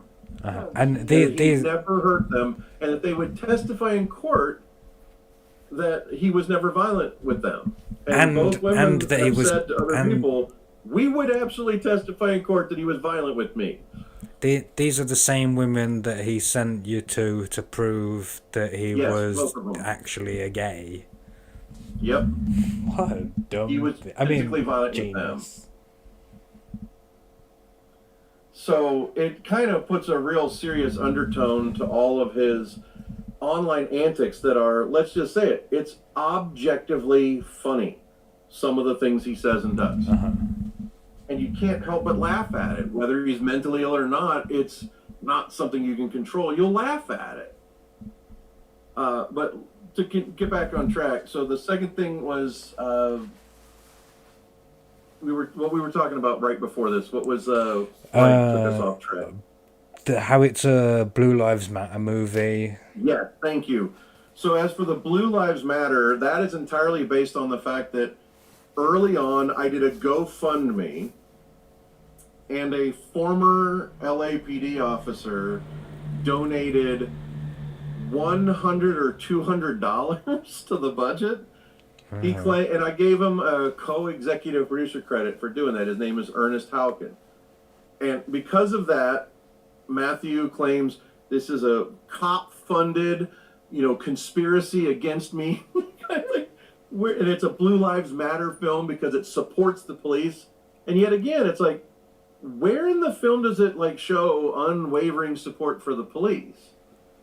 It doesn't. It, like you said, the whole point is not about Matthew Berdyck. The point is there's a flaw in society to where law enforcement is beholding to the laws that are 25 years behind the times. And then you have the courts that are stuck in the 19th century. That's the difference between my reaction to Matthew Berdyck and your reaction, is that you think that the fact that the police and the courts can't get him is a bad thing. And for me, I see that as, oh, well, we can just do that to him. And there's nothing they can do. Do you know what I mean? The only downside for us is that we push him into doing something insane. Which, we've seen that with lolcows before. That they do things like that if you're not skilled. He always claims that I'm trying to destroy him. And that is just not true. He says the same thing about me. He says he says Peter's mission is to destroy him, and it's like, I've never said that or implied that in any way, shape, or form. Whereas I have actually said the phrase, I will destroy you. Millions of cancer patients. Piper said... mission is to hurt millions of cancer patients. Yeah, with the clusters, cell clusters and stuff. Yeah, that's another one that's weird is, again, that martyrdom that he falls on all the time is, he says that I or we are all trying to stop him from saving lives. And he even quantifies with millions or 300 millions of lives. 300 million is what he said in our chat. That's how many lives are impacted. Millions of millions. Tens of billions then. If I add my zeros correctly. Is way too many, yeah. Yeah, he says that about me with saying that I'm colluding with 2 EPA officials and I'm trying to actively poison 80 million people by making documentaries and mini vlogs showing that he harasses people. What do these two things have to do with each other? Is he trying to say I should let him harass people and not comment on it because of all the good he supposedly does that no one can see or prove? One of my favorite things about his reaction to the documentary is that he will say, people have been prejudiced by the documentary so that when they meet me, they think that I'm crazy. And from what I've seen, even divorced from the documentary, the fact that he said that he was going to torture me until I kill myself, is enough. Like, I don't need any of that other stuff, like, to prove it. You got me? Like, now I think that you're crazy. I was gonna say, yeah, my own interactions is what made me think he was crazy. Yeah. So I've seen it on Twitter that I'm like karate chopping him every now and then, and there's people who are previous victims of Matthew Berdyck who see that and like it and think, oh shit, I can get a little lick in here as well. Like, I've got a good line for this. I don't see anyone coming to say, hey guys, leave Matthew Berdyck alone. Do you know what I mean? Like, not one. Never one supporter or family member. Like, the other night was absolutely surreal. Because he spent like 2 or 3 hours responding to I don't even know who, but he was claiming that it was me, that wasn't me. And he was going on about every time Peter attacks me for this or that or the other. Oh, I remember, it was something I posted. Some high school friend of his, I had no idea this happened, but Berdyck's cousin or uncle or something like that had passed away. And he posted on Facebook this big long story about how they had a big fight that was someone else's fault, and he hadn't spoken to him since 2003. I have a little bit on that coming up. Okay, so you want to sit we'll on get that. to that then later. Yeah, I'll tell you about it later. Let me just... I thought what happened with that was so freaking weird that I don't know what to think of it. Hey, well, my observation is he'll just fight anyone. Like, he's like Popeye in that sense. Like, you just put him down and he'll just start punching in the direction, like, till he gets where he's trying to go. Well, yeah, like, he just had two, I was just made aware of, because for the documentary, which is still continuing, we have researchers out there that are screenshotting a lot of what he does, that record a lot of his spaces, especially the ones that get deleted, of which, why do you think Berdyck deletes this, like, half or more of his spaces? He'll delete them sometimes as soon as he finishes. And sometimes he'll do 3 or 4 versions of the same one. And just keep deleting them and do a redo of it. Why do you think he does that? So I often delete content that I've put out, right? The reason that I do that is that it didn't get a big enough number. Do you know what I mean? Like, I think the effort that it took me to make that video versus the number of views that I got, I don't even want to look at that. Just get that away from me. Like, I never want to see it again. But I don't think that's why he's doing that. I think this is another part of the question of is he mentally ill or is he trolling? Like, he does go back and delete stuff, like, and when that tweet where he threatened to torture me until I kill myself, like, at the time I ignored it and I sat on it for a couple of days while I was making the thumbnail for the video, like with the screenshot and that, so that when I tweeted it, I retweeted his actual threat in it, like, with the tweet, like, and he deleted that. And then suddenly, any searches that I did for relevant words, like dead, kill, those sort of words, those had all disappeared from the YouTube search. I mean, they're still there in my notifications, like if I scroll back, like, far enough. But yeah, I learned very quickly to screenshot what he was saying because it could be deleted. Even stuff that I didn't think was, that incriminating, like at the time. The main example that I have of this is in our first interaction, he said, "I'm not an SJW." That was like his first reply on it. Like, that was the part that he was offended by in AIOC's article.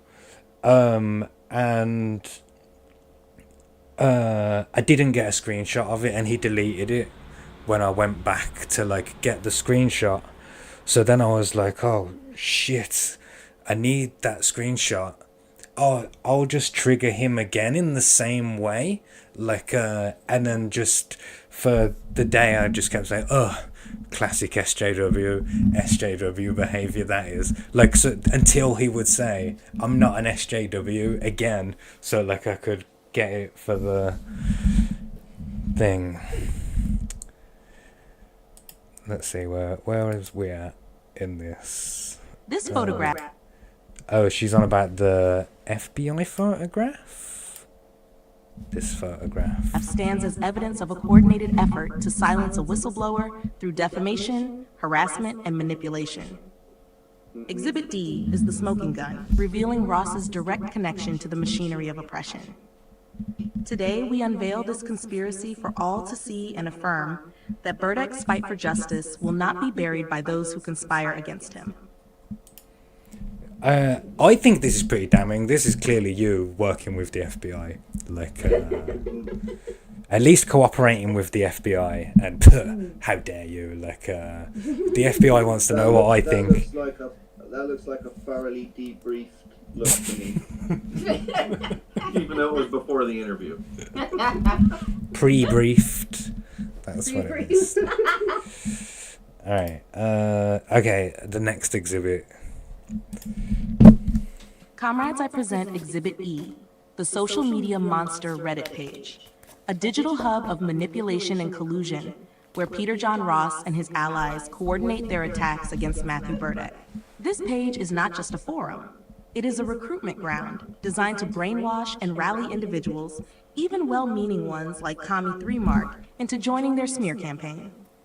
Here, Ross and his conspirators propagate their defamatory narrative, spreading lies and fostering a mob mentality to discredit Berdyck and undermine his environmental activism. What's your defense for that? Like, I've been to the Reddit page. It is a list of things that Matthew Berdyck is doing. Like, and people do go there to like stuff, like, and say, any stupid and stuff like that. Like, do you think that's evidence of a conspiracy? No, but I will have to concede this. I'm not entirely proud of my subreddit, meaning I almost view it more like, for myself, it's a place I go to vent about what he's saying, and I wish he didn't see it, but he fucking chooses to go there and read it and then pretends he's being attacked. It's kind of like, you have the ability to not visit my social media, and he never seems to take that option. But it's my place to vent, and I try not to make fun of him. I don't always succeed, but it's never my intent to be hurtful towards him. I lean towards the idea that he's mentally ill more than not, or even if there's more of the chance, my preference would for him to be able to get treatment and help. But it's never going to be on his terms, because my amateur opinion is he's a narcissist. And that's why every accusation he makes is actually a confession. But my subreddit, I don't necessarily approve at all. Like, especially in the last couple days, somebody's being really, really harsh. But I have a belief that people can express themselves, and I'm going to let people say things that I don't agree with. If I feel like they cross the line, I will delete it. Like, if they said he's a fucking asshole or something like that, and really went deep at something like that, and especially if they really rail against his kids or something, I will moderate and delete it. But if people are really generally mad and they say something that seems genuine, I'll let it go. But it also, for a while there, it was a major haven for, Berdyck had so many sock puppet accounts. And he would just, every few hours when he'd get banned, he would just make another one. And pose as his, those number one fans. And the thing is, it's so blatantly him. He can't roleplay worth It's a shit. like, you know, all week, well, not all week, in the last couple of days, he's been saying, yeah, but what will they do if I change my name from Matthew Berdyck? Then they'll never find me. And it's like, bro, you'll come straight to us. Like, you'll have a new name, you'll be Terrence Howard or whatever, and you'll come and start liking us, like, straight away. Like, it will be the most transparent thing I've ever seen. It'll be Jim Joe Bob Wilson that worked for Adult Swim. Gets shows to Cartoon Network. He worked with Dream Theater. He can't not be himself. I think he's definitely got some kind of narcissistic personality disorder. I think Ray Charles can see he has narcissistic personality disorder. I mean, that's not even a question. I mean, I think the narcissism is real, and I think that's where a lot of his uncontrollable compulsions come from. Like, he can't not react when people are talking about him because he's so fucking excited. Like, you know, he's in the chat reading this and watching every word right now. You can also tell because he went live right before this show started and then stopped as soon as we started. And he hasn't made a post since. And if he does, it'll be very brief. He won't make these epic long things that would distract him from eavesdropping on people talking about his favorite subject himself. And he'll say that how he didn't watch it and then do a space about everything we spoke about during the show. Yep. Remember to leave a dislike as well, Matthew, in the chat, like, because that counts. Oh, I saw you was posting that he done you with that same 4chan trick that I exposed last week. Yes! When I actually have to thank you for that. I've been trying to figure out where the sources are. I've been telling people, yeah, I can't see what sites these came from. And you're like, here's the screenshot. You just click one button that I missed. And so as soon as I saw your screenshot, I went and looked because I've gotten multiple emails, dozens of comments, all from 4chan of this being, my documentary being spammed over and over and over again, like literally thousands of times. And when you said it was happening to you with your first live stream, I'm like, it is him.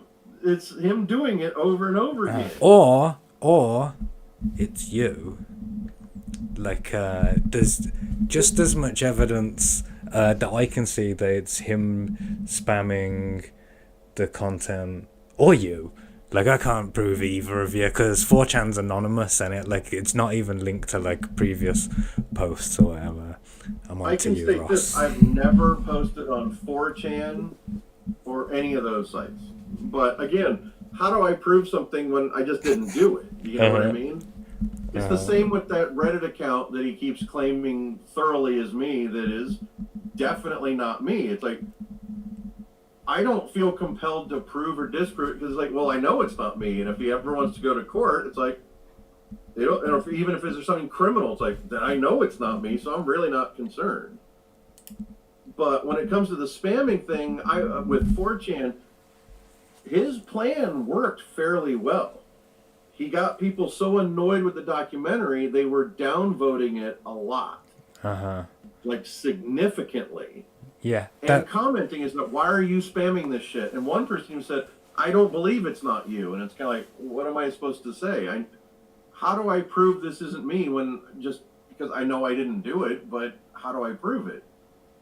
So, yeah, I didn't do it for yours or mine or anything. I've never posted on 4chan in my life. What I think, though, is that if somebody stumbled across the link on 4chan, they click on the link, and they watch us, and we're talking about crazy guy who does crazy things, and we say, it wasn't us. Like, I don't think it's a huge leap to think it was probably the crazy guy who done that. Like, in that first show, there were people who stuck around, like, for a little while. Like, the average views from 4chan was, like, 18 seconds, but, you know, that's the average. Like, there was I followed because I kept the chat. Like, you can see that there's people who came from 4chan who carried on watching, like, to see what the fuck we was talking about. Like, alright, let's see where AOC's at. Real quick though, I need to try to find this if I can find it quick enough, and I might have to go switch to another folder.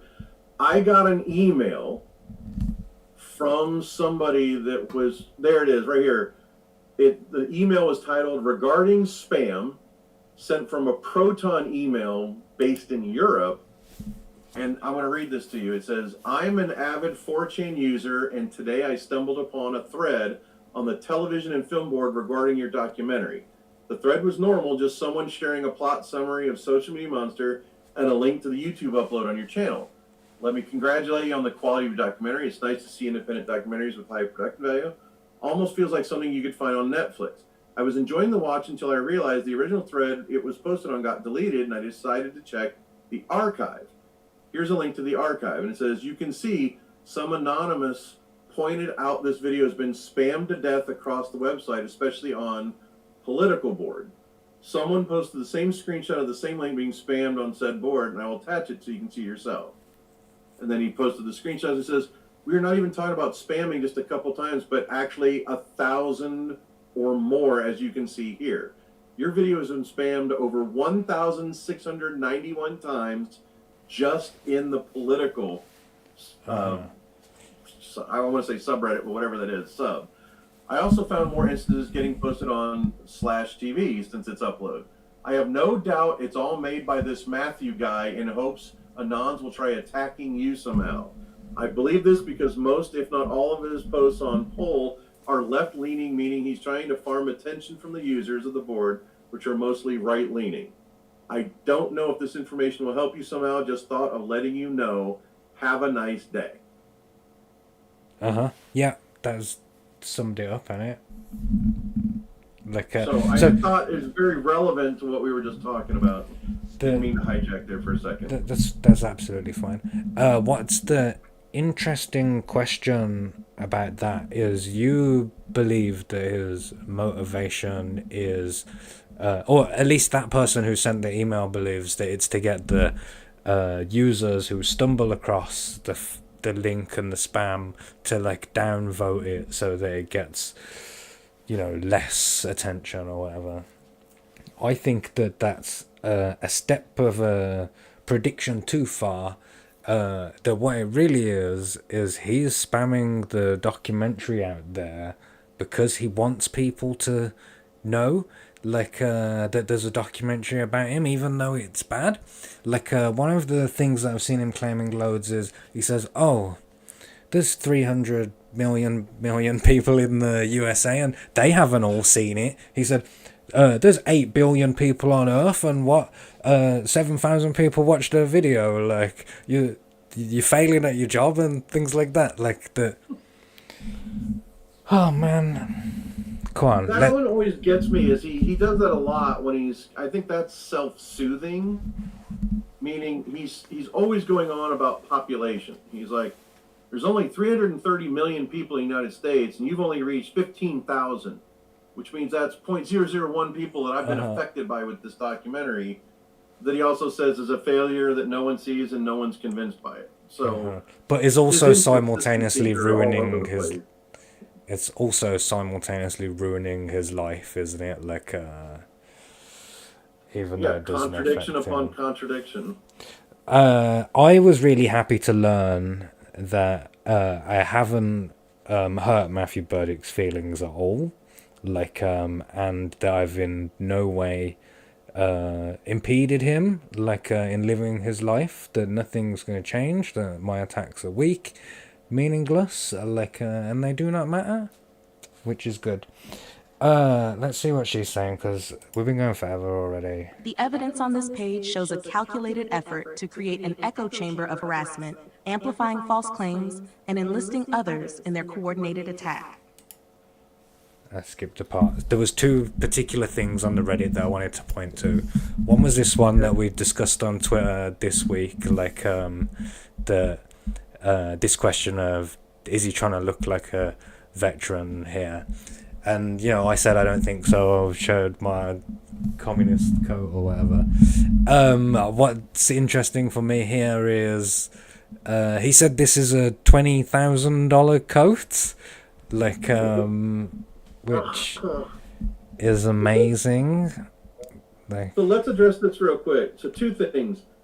I really do believe that there's a cultural difference between the UK and the US with this, meaning we have a whole subculture thing called stolen valor. Where people do the military thing because we have such a weird fixation on veterans here. And what I mean by this, what I meant by my post with that is, I'm not trying to say he's active military, but I do think Berdyck, he had this fixation with John Rambo, and he started to kind of role play that when he goes into a town, he gets in trouble with the sheriff, and it's basically him against the town, similar to like St. Joseph from the documentary. And he's just kind of like role playing it into this new thing. But I do think there's the only thing, and it's only slightly nefarious, is I think he's just trying to scam like a 10% military discount at a restaurant. Or when he puts out the cup for change, they're more likely to put a few dollars in it if they think he's military. So I do think there's an aspect there to that. Is it that big a deal? No. And it's like, it's not comparable. Like, you're playing off this persona thing that's part of your whole deal. I think he's doing this for a very different reason. And I think it has more to do with the fact that he's perpetually falsely presenting himself. And that's all it is. To me, it's a piece of a puzzle, not an indictment in and of itself. And I do respect completely when people have a different opinion. Like, I don't care about this. That's why I wanted to bring up these couple of things. This in particular, the next one's a bit of a stretch. For me, though, if you showed me a picture of this coat in isolation, away from Matthew Berdyck, and you didn't tell me that it was a $20,000 jacket, you just showed me that and said, what type of coat is this? I would say, I don't know, a fucking hobo's coat. Like, to me, like, that veteran thing that you're talking about is coded into hobos already. Like, that they're all doing that. Like, and, also, that's probably, like, the warmest type of coat to sleep in, like, in the street. I don't know. Like, we're just riffing. The other one was about, this incident with the mortuary that happened this week, which obviously I don't believe that sequence of events really happened. Like, it's still weird though that if it wasn't Which you. Which sequence of events, though? Can you be specific about that? Oh, okay. So there was a post put on at his cousin's obituary, or whoever the relation is, advertising Social Media Monster, the documentary, like under the name Matt, and he was claiming that it was you who had done that, like as a troll. So let me explain that sequence of events from my perspective of what happened from my view. Somebody that is a mutual friend of Matthew's and mine, which I became friends with them because they knew Matthew. And at one point, we had even talked about them appearing on camera to do an interview because for the continuation of the documentary, I wanted someone to speak positively of Matthew. I don't want to make a documentary that is so one-sided. It isn't possible that everybody in his life hates him. And I know that he has friends that actually like him. And I wanted to interview them. And some of these friends, he threatened them. Like, he would do all kinds of crazy stuff. He went batshit at the idea of them talking to me at all. And so one of these friends approached me and said, oh my God, look at this. And they sent me his Facebook post announcing that his cousin died. Their relationship went to shit because of somebody else's fault. And they haven't spoken since 2003, so 21 years ago. Then that same person goes, oh my God, Matthew is a piece of shit. Look what he wrote on the obituary page. And they sent me a screenshot. And honestly, I wish I hadn't posted that yet because it doesn't actually seem to me like Matthew might have posted that himself. Does that make sense? Like, it's kind of like the one guy in the comments that says the real Matthew Berdyck, or that Twitter account or X account that says the real Matthew Berdyck, or whatever, the robot Matthew Berdyck, whatever that is. It does, after when Berdyck had his big upset saying he didn't do that, I started to think about it and think maybe he didn't. So I don't know who posted it. I can only say it definitely wasn't me. I don't know what obituary page it was. So I don't know where it is. So I didn't do anything like that, nor would I. I mean, I've lost 2 very important people in my life, and my father has cancer. He's not going to make it much longer. I'm not going to obituary pages to pick on people. It's not the place, is it? Like it's not No. it's not within the confines of gentlemanly meme warfare. Like you don't bomb people's funerals or hospitals or whatever. And at the same time, though, it could have been Matthew himself, specifically to drum up the drama to accuse me of doing it. Yeah, and because my understanding from his extended family, like his uncles, aunts, and cousins that have spoken to me, Matthew has been creating and manufacturing drama with lies his entire life. That this would be completely within the parameters of how he acts. But I have no evidence that it was or was not him. But I will no longer definitively say that Matthew made that post on the obituary site. I don't have any proof that it was. I have no proof that it wasn't. I can only say it wasn't me. And I do regret posting that for that reason, because usually when Berdyck posts up, there's a syntax and a way he talks. And again, that's not definitive. But as I said before, he can't role play other people worth a shit. No. And all of his alts are also called Matt. It doesn't necessarily feel like him, but it's so brief, maybe it was. And if you look at it through the lens I was offering of he wants people to watch it, then it makes total sense that he would do that. Like, there's a very good chance you're correct on that. But yeah, with that, so the whole thing, the fallout from that got really interesting, because for the rest of that night after I posted it, I was out doing other stuff, and when I came back and I saw this incredible length of stuff he was commenting about it, like accusing me of posting it, which I didn't do.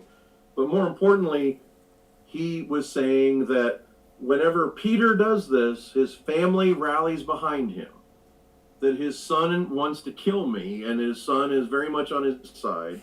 It brought him and his daughter closer. His mom is calling me a piece of shit in text and stuff like that. I've never had any communication with his family, like his direct family. Like, I've never spoken with his son, daughter, mother, or sister, or father when his father was alive. Yeah. I've had no communication with any of them. That was you just mined into the subtext of why I wanted to talk specifically about this little drama or whatever. That I've seen people on Twitter, and I think that I've seen you do it maybe a little bit, maybe not. Correct me if I'm wrong. But I've seen people make posts about like his children not loving him, and things like that. Like yeah, that wasn't me. Okay, good. Those things are like just unnecessarily mean, and like I'm happy to attack him for the things that he says and does, like but not as family members. His kids did not choose him as a father. They are not responsible for the things he does and says. It's bad enough. I mean, what I do know, again, I try to keep his kids out of this. But the thing is, there's one thing that really gets under my skin, and I will talk about, which is he did have about $600,000 from that kid from Facebook. He gave nothing to his daughter. Zero. Didn't even set up $1,000 trust fund or a college account, nothing. Never even sent her a birthday card or a Christmas card, nothing. And that's not bringing his kids into it. That's talking about what he did. He'll say, I'm attacking his family. It's like, that's bullshit. That's pointing out what you did wrong, Matthew.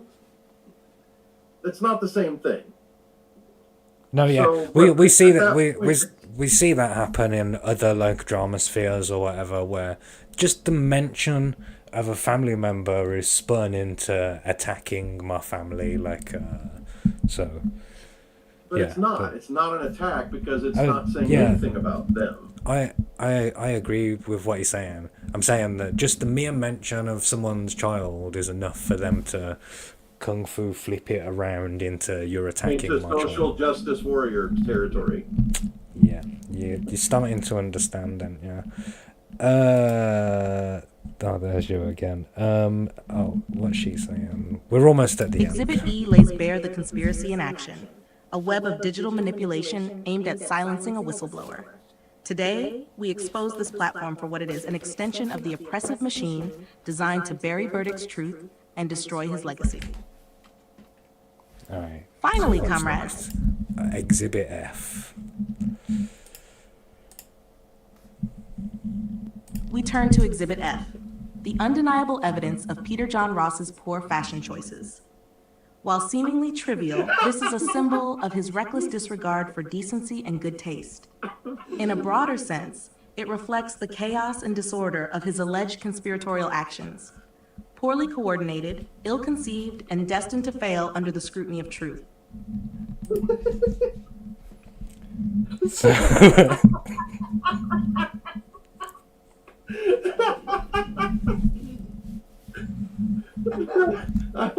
Okay, I will plead guilty. I plead 100% guilty to my crimes against fashion. The evidence is unsurmountable, like in this one. Like, Very damning,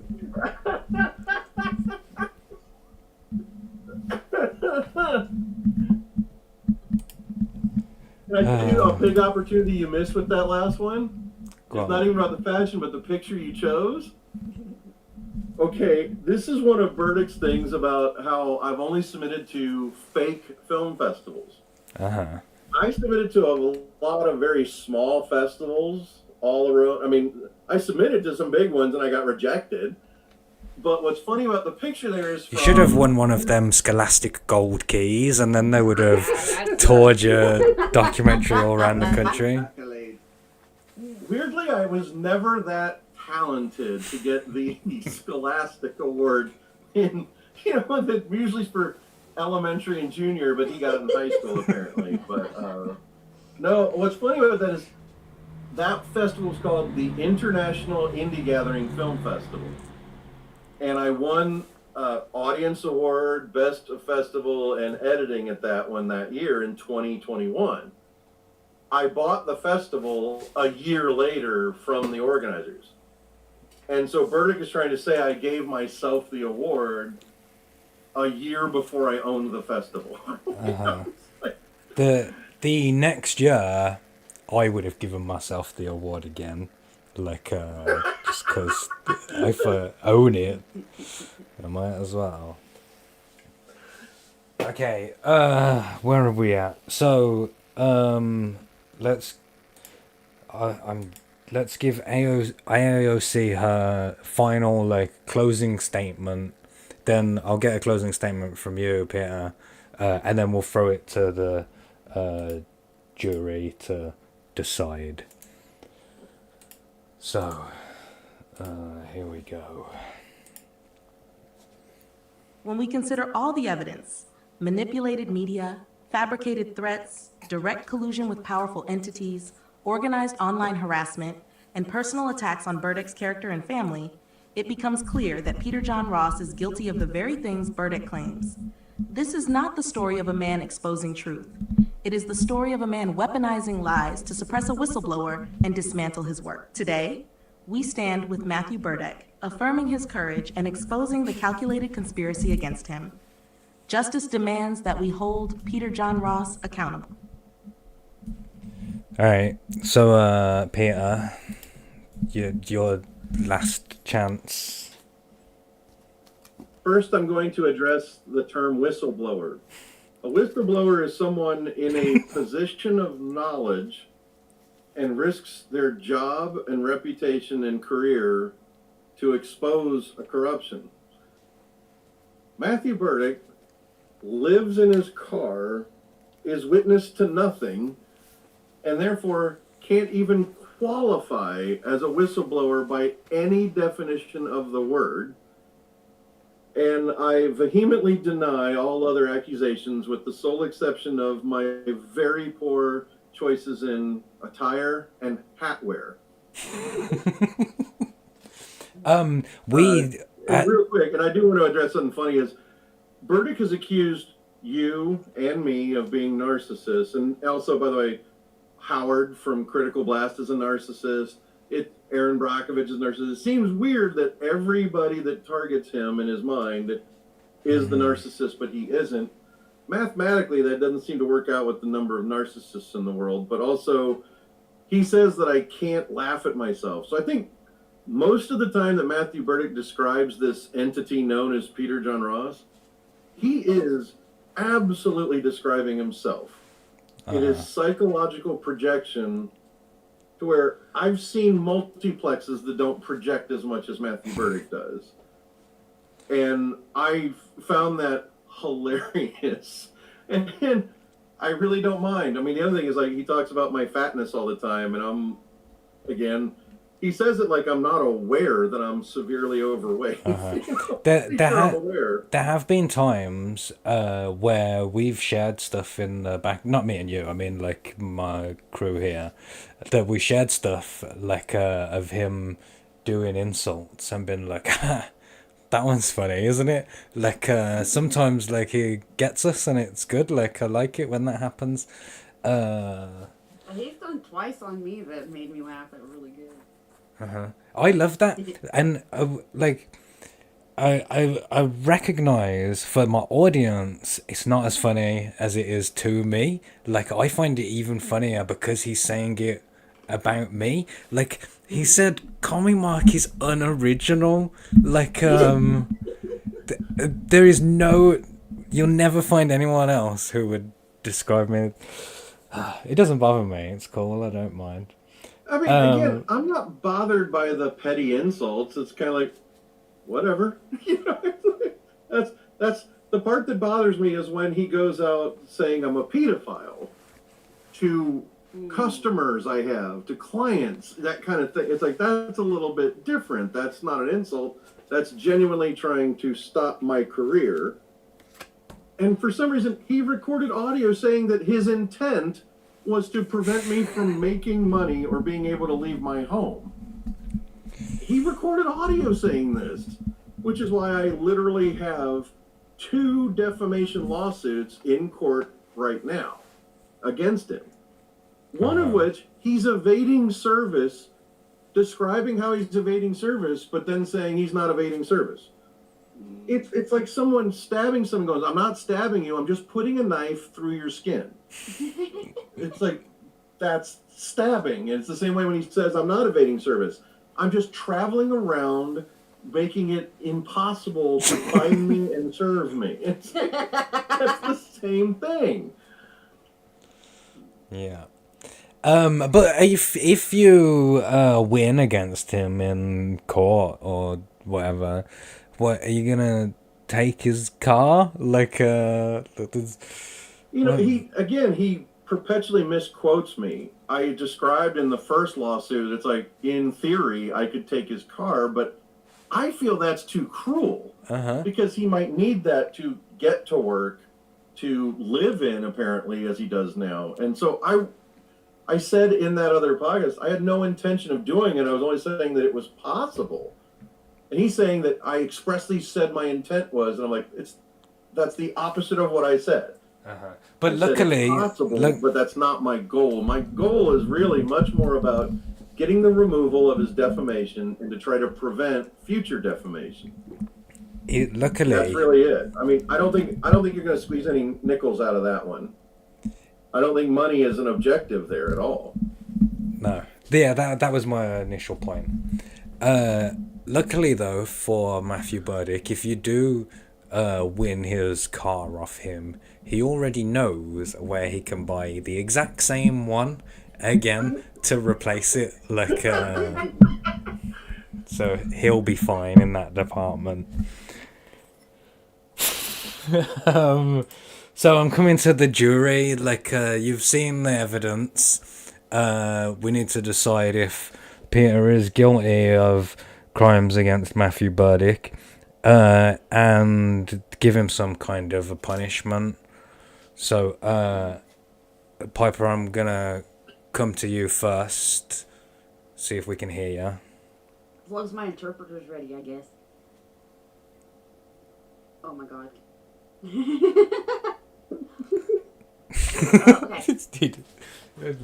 Okay. I say guilty on counts crimes against fashion. I don't know what the punishment should be though. Not guilty on anything else. So Piper So said, Piper just go on. Piper just finds you guilty of crimes against fashion, but clear on all the other charges. But I do want to say one thing. Go on. Interacting with Matthew Berdyck is like perfect for this one metaphor that I used to hear. It's like playing chess with a pigeon. And no matter how good you are, he's still gonna shit all over the board and strut around like he won. That's very apt. Go on, Kenzo, repeat it. Piper said that interacting with Matthew Berdyck is like playing chess with a pigeon. You know? It doesn't matter how good you are, even if you win, he's still going to shit all over the board and strut around like he won. That metaphor is apropos. It's incredible. Okay, Kenzo, do you have any final thoughts? And I'd like your verdict. I find Peter Ross guilty on all charges. Personally, I didn't really know much about Matthew Berdyck until I watched the very well put together documentary Social Media Monster. And upon watching the documentary and his interactions online between Commie 3 Mark and Piper, you know, there was one thing in particular. Everyone accused him of not being a comic book writer, and he then produced evidence that he actually was, and he produced one of the best put together web comics that I personally have read in 2024, which was Commie Mark and the Arse of Poo. So I have no reason to question the credibility of Matthew Berdyck, and therefore find you guilty on all charges and sentence you to 25 years of hard labour in the gulag. Oh, that's quite a lenient sentence for the 23 charges, or however many it was. I have a question though, real quick. Go on. Will I be able to wear my hat in the gulag? Will I be able to put this on? If I will do the 25 years as long as I can wear the hat. If I'm already convicted of the crimes against fashion, am I permitted to wear the hat? No, Wait, no, that should be the punishment for the crimes against fashion, is having to burn it. I think when you get to the gulag, we'll provide you with a nice new prison hat that's...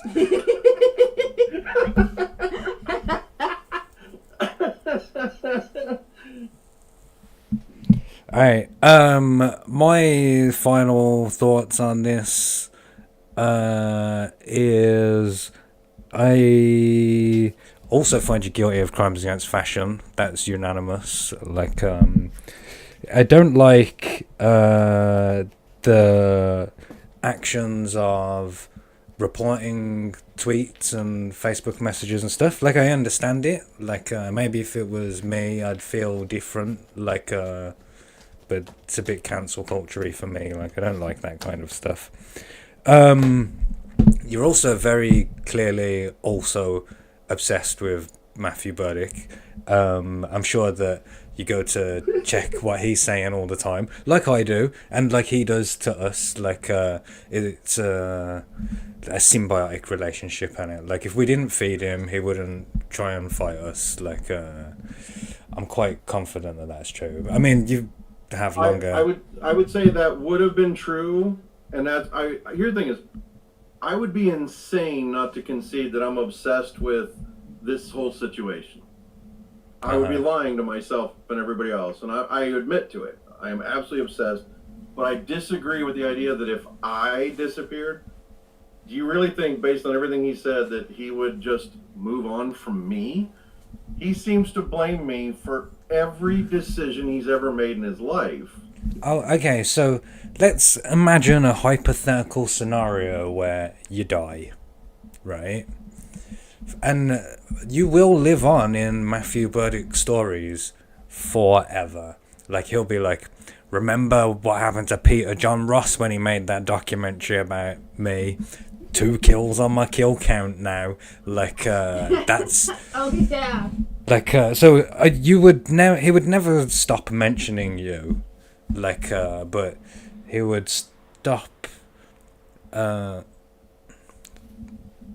think it would die away. Your one is like longer because it's a like 10, 15 year beef or whatever that's going on. Like, well, here's the thing though, is I have empirical evidence to the opposite, which is in 2012 I had that run-in with him on the film site.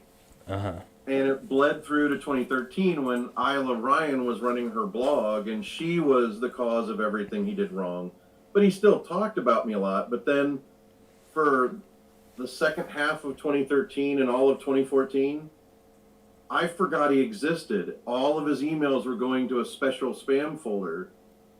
And when I looked at it in January of 2015, he never stopped emailing me.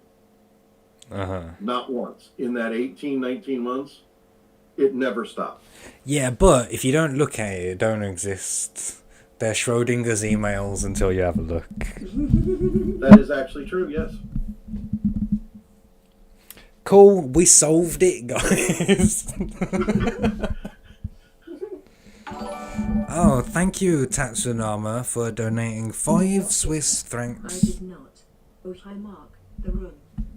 Yeah, I got it. Very funny. Thank you very much, Tatsusama. I don't know if you just got here, because if you did, you got here at the worst time, because we're about to end. Like, Oh, I didn't give you a punishment.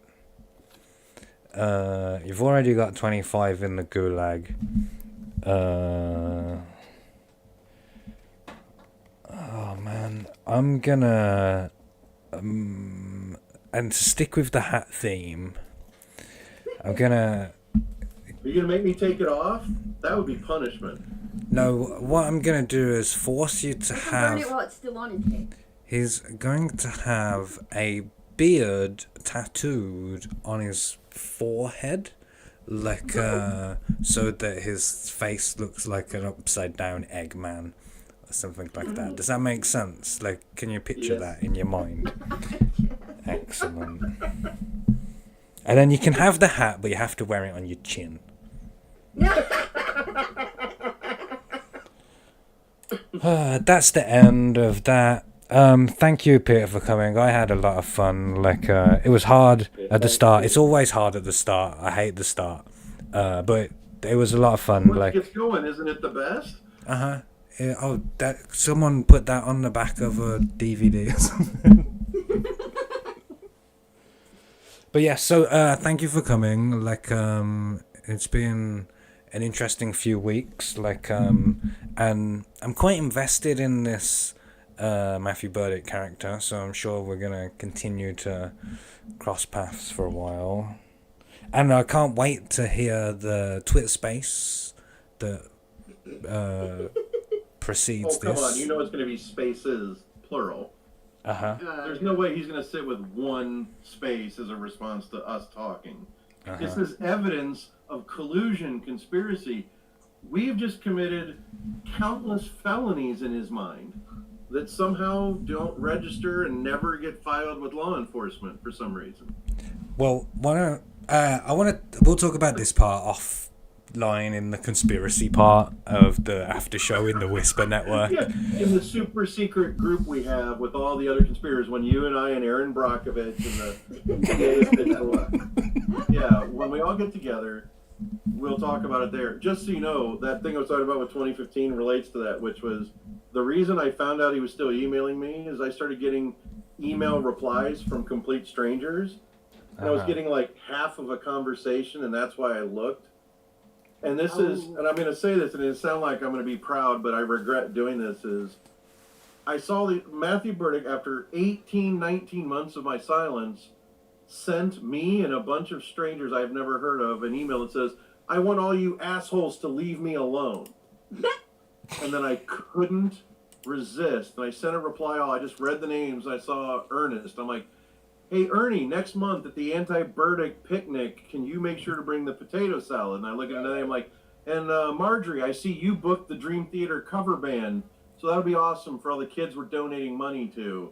So I'll see you all next month, and fuck Matthew Burdick. And he just became ignited and lit after that.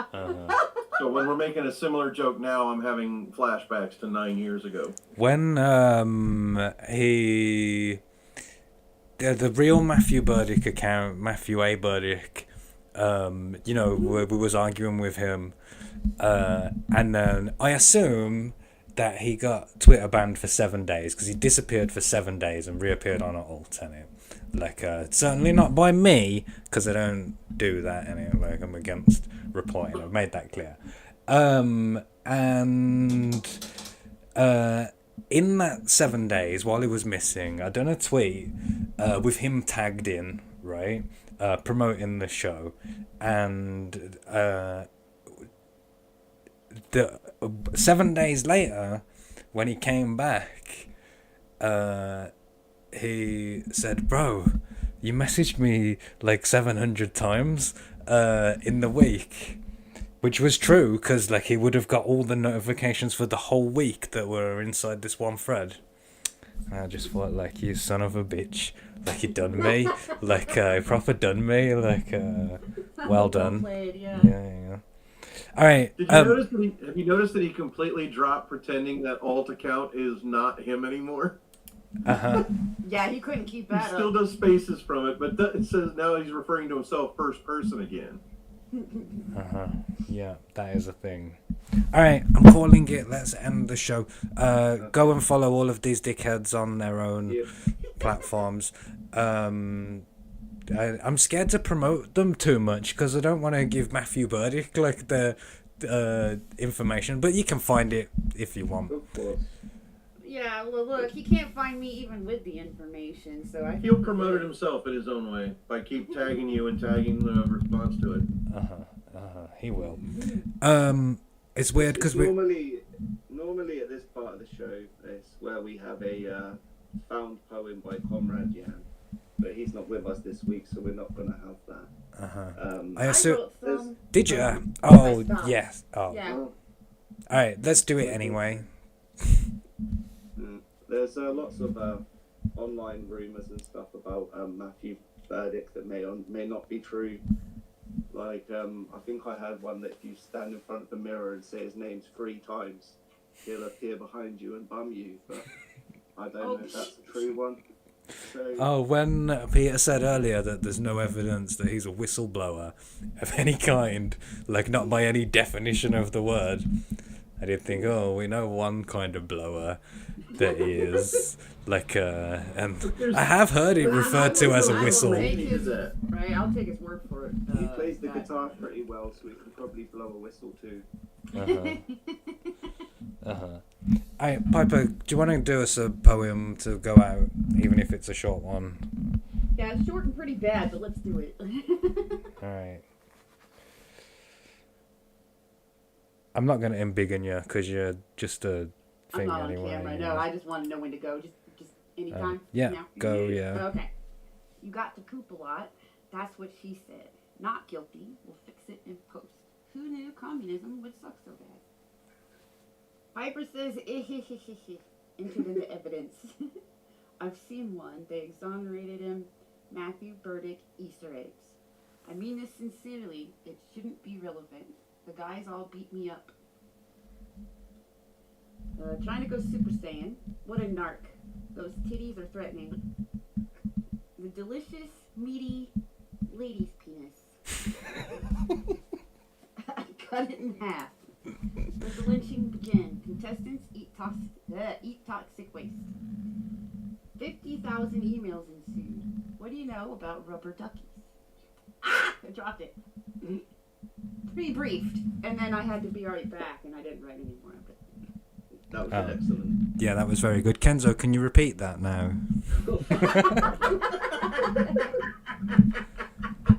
Alright, that's the end. See you next week.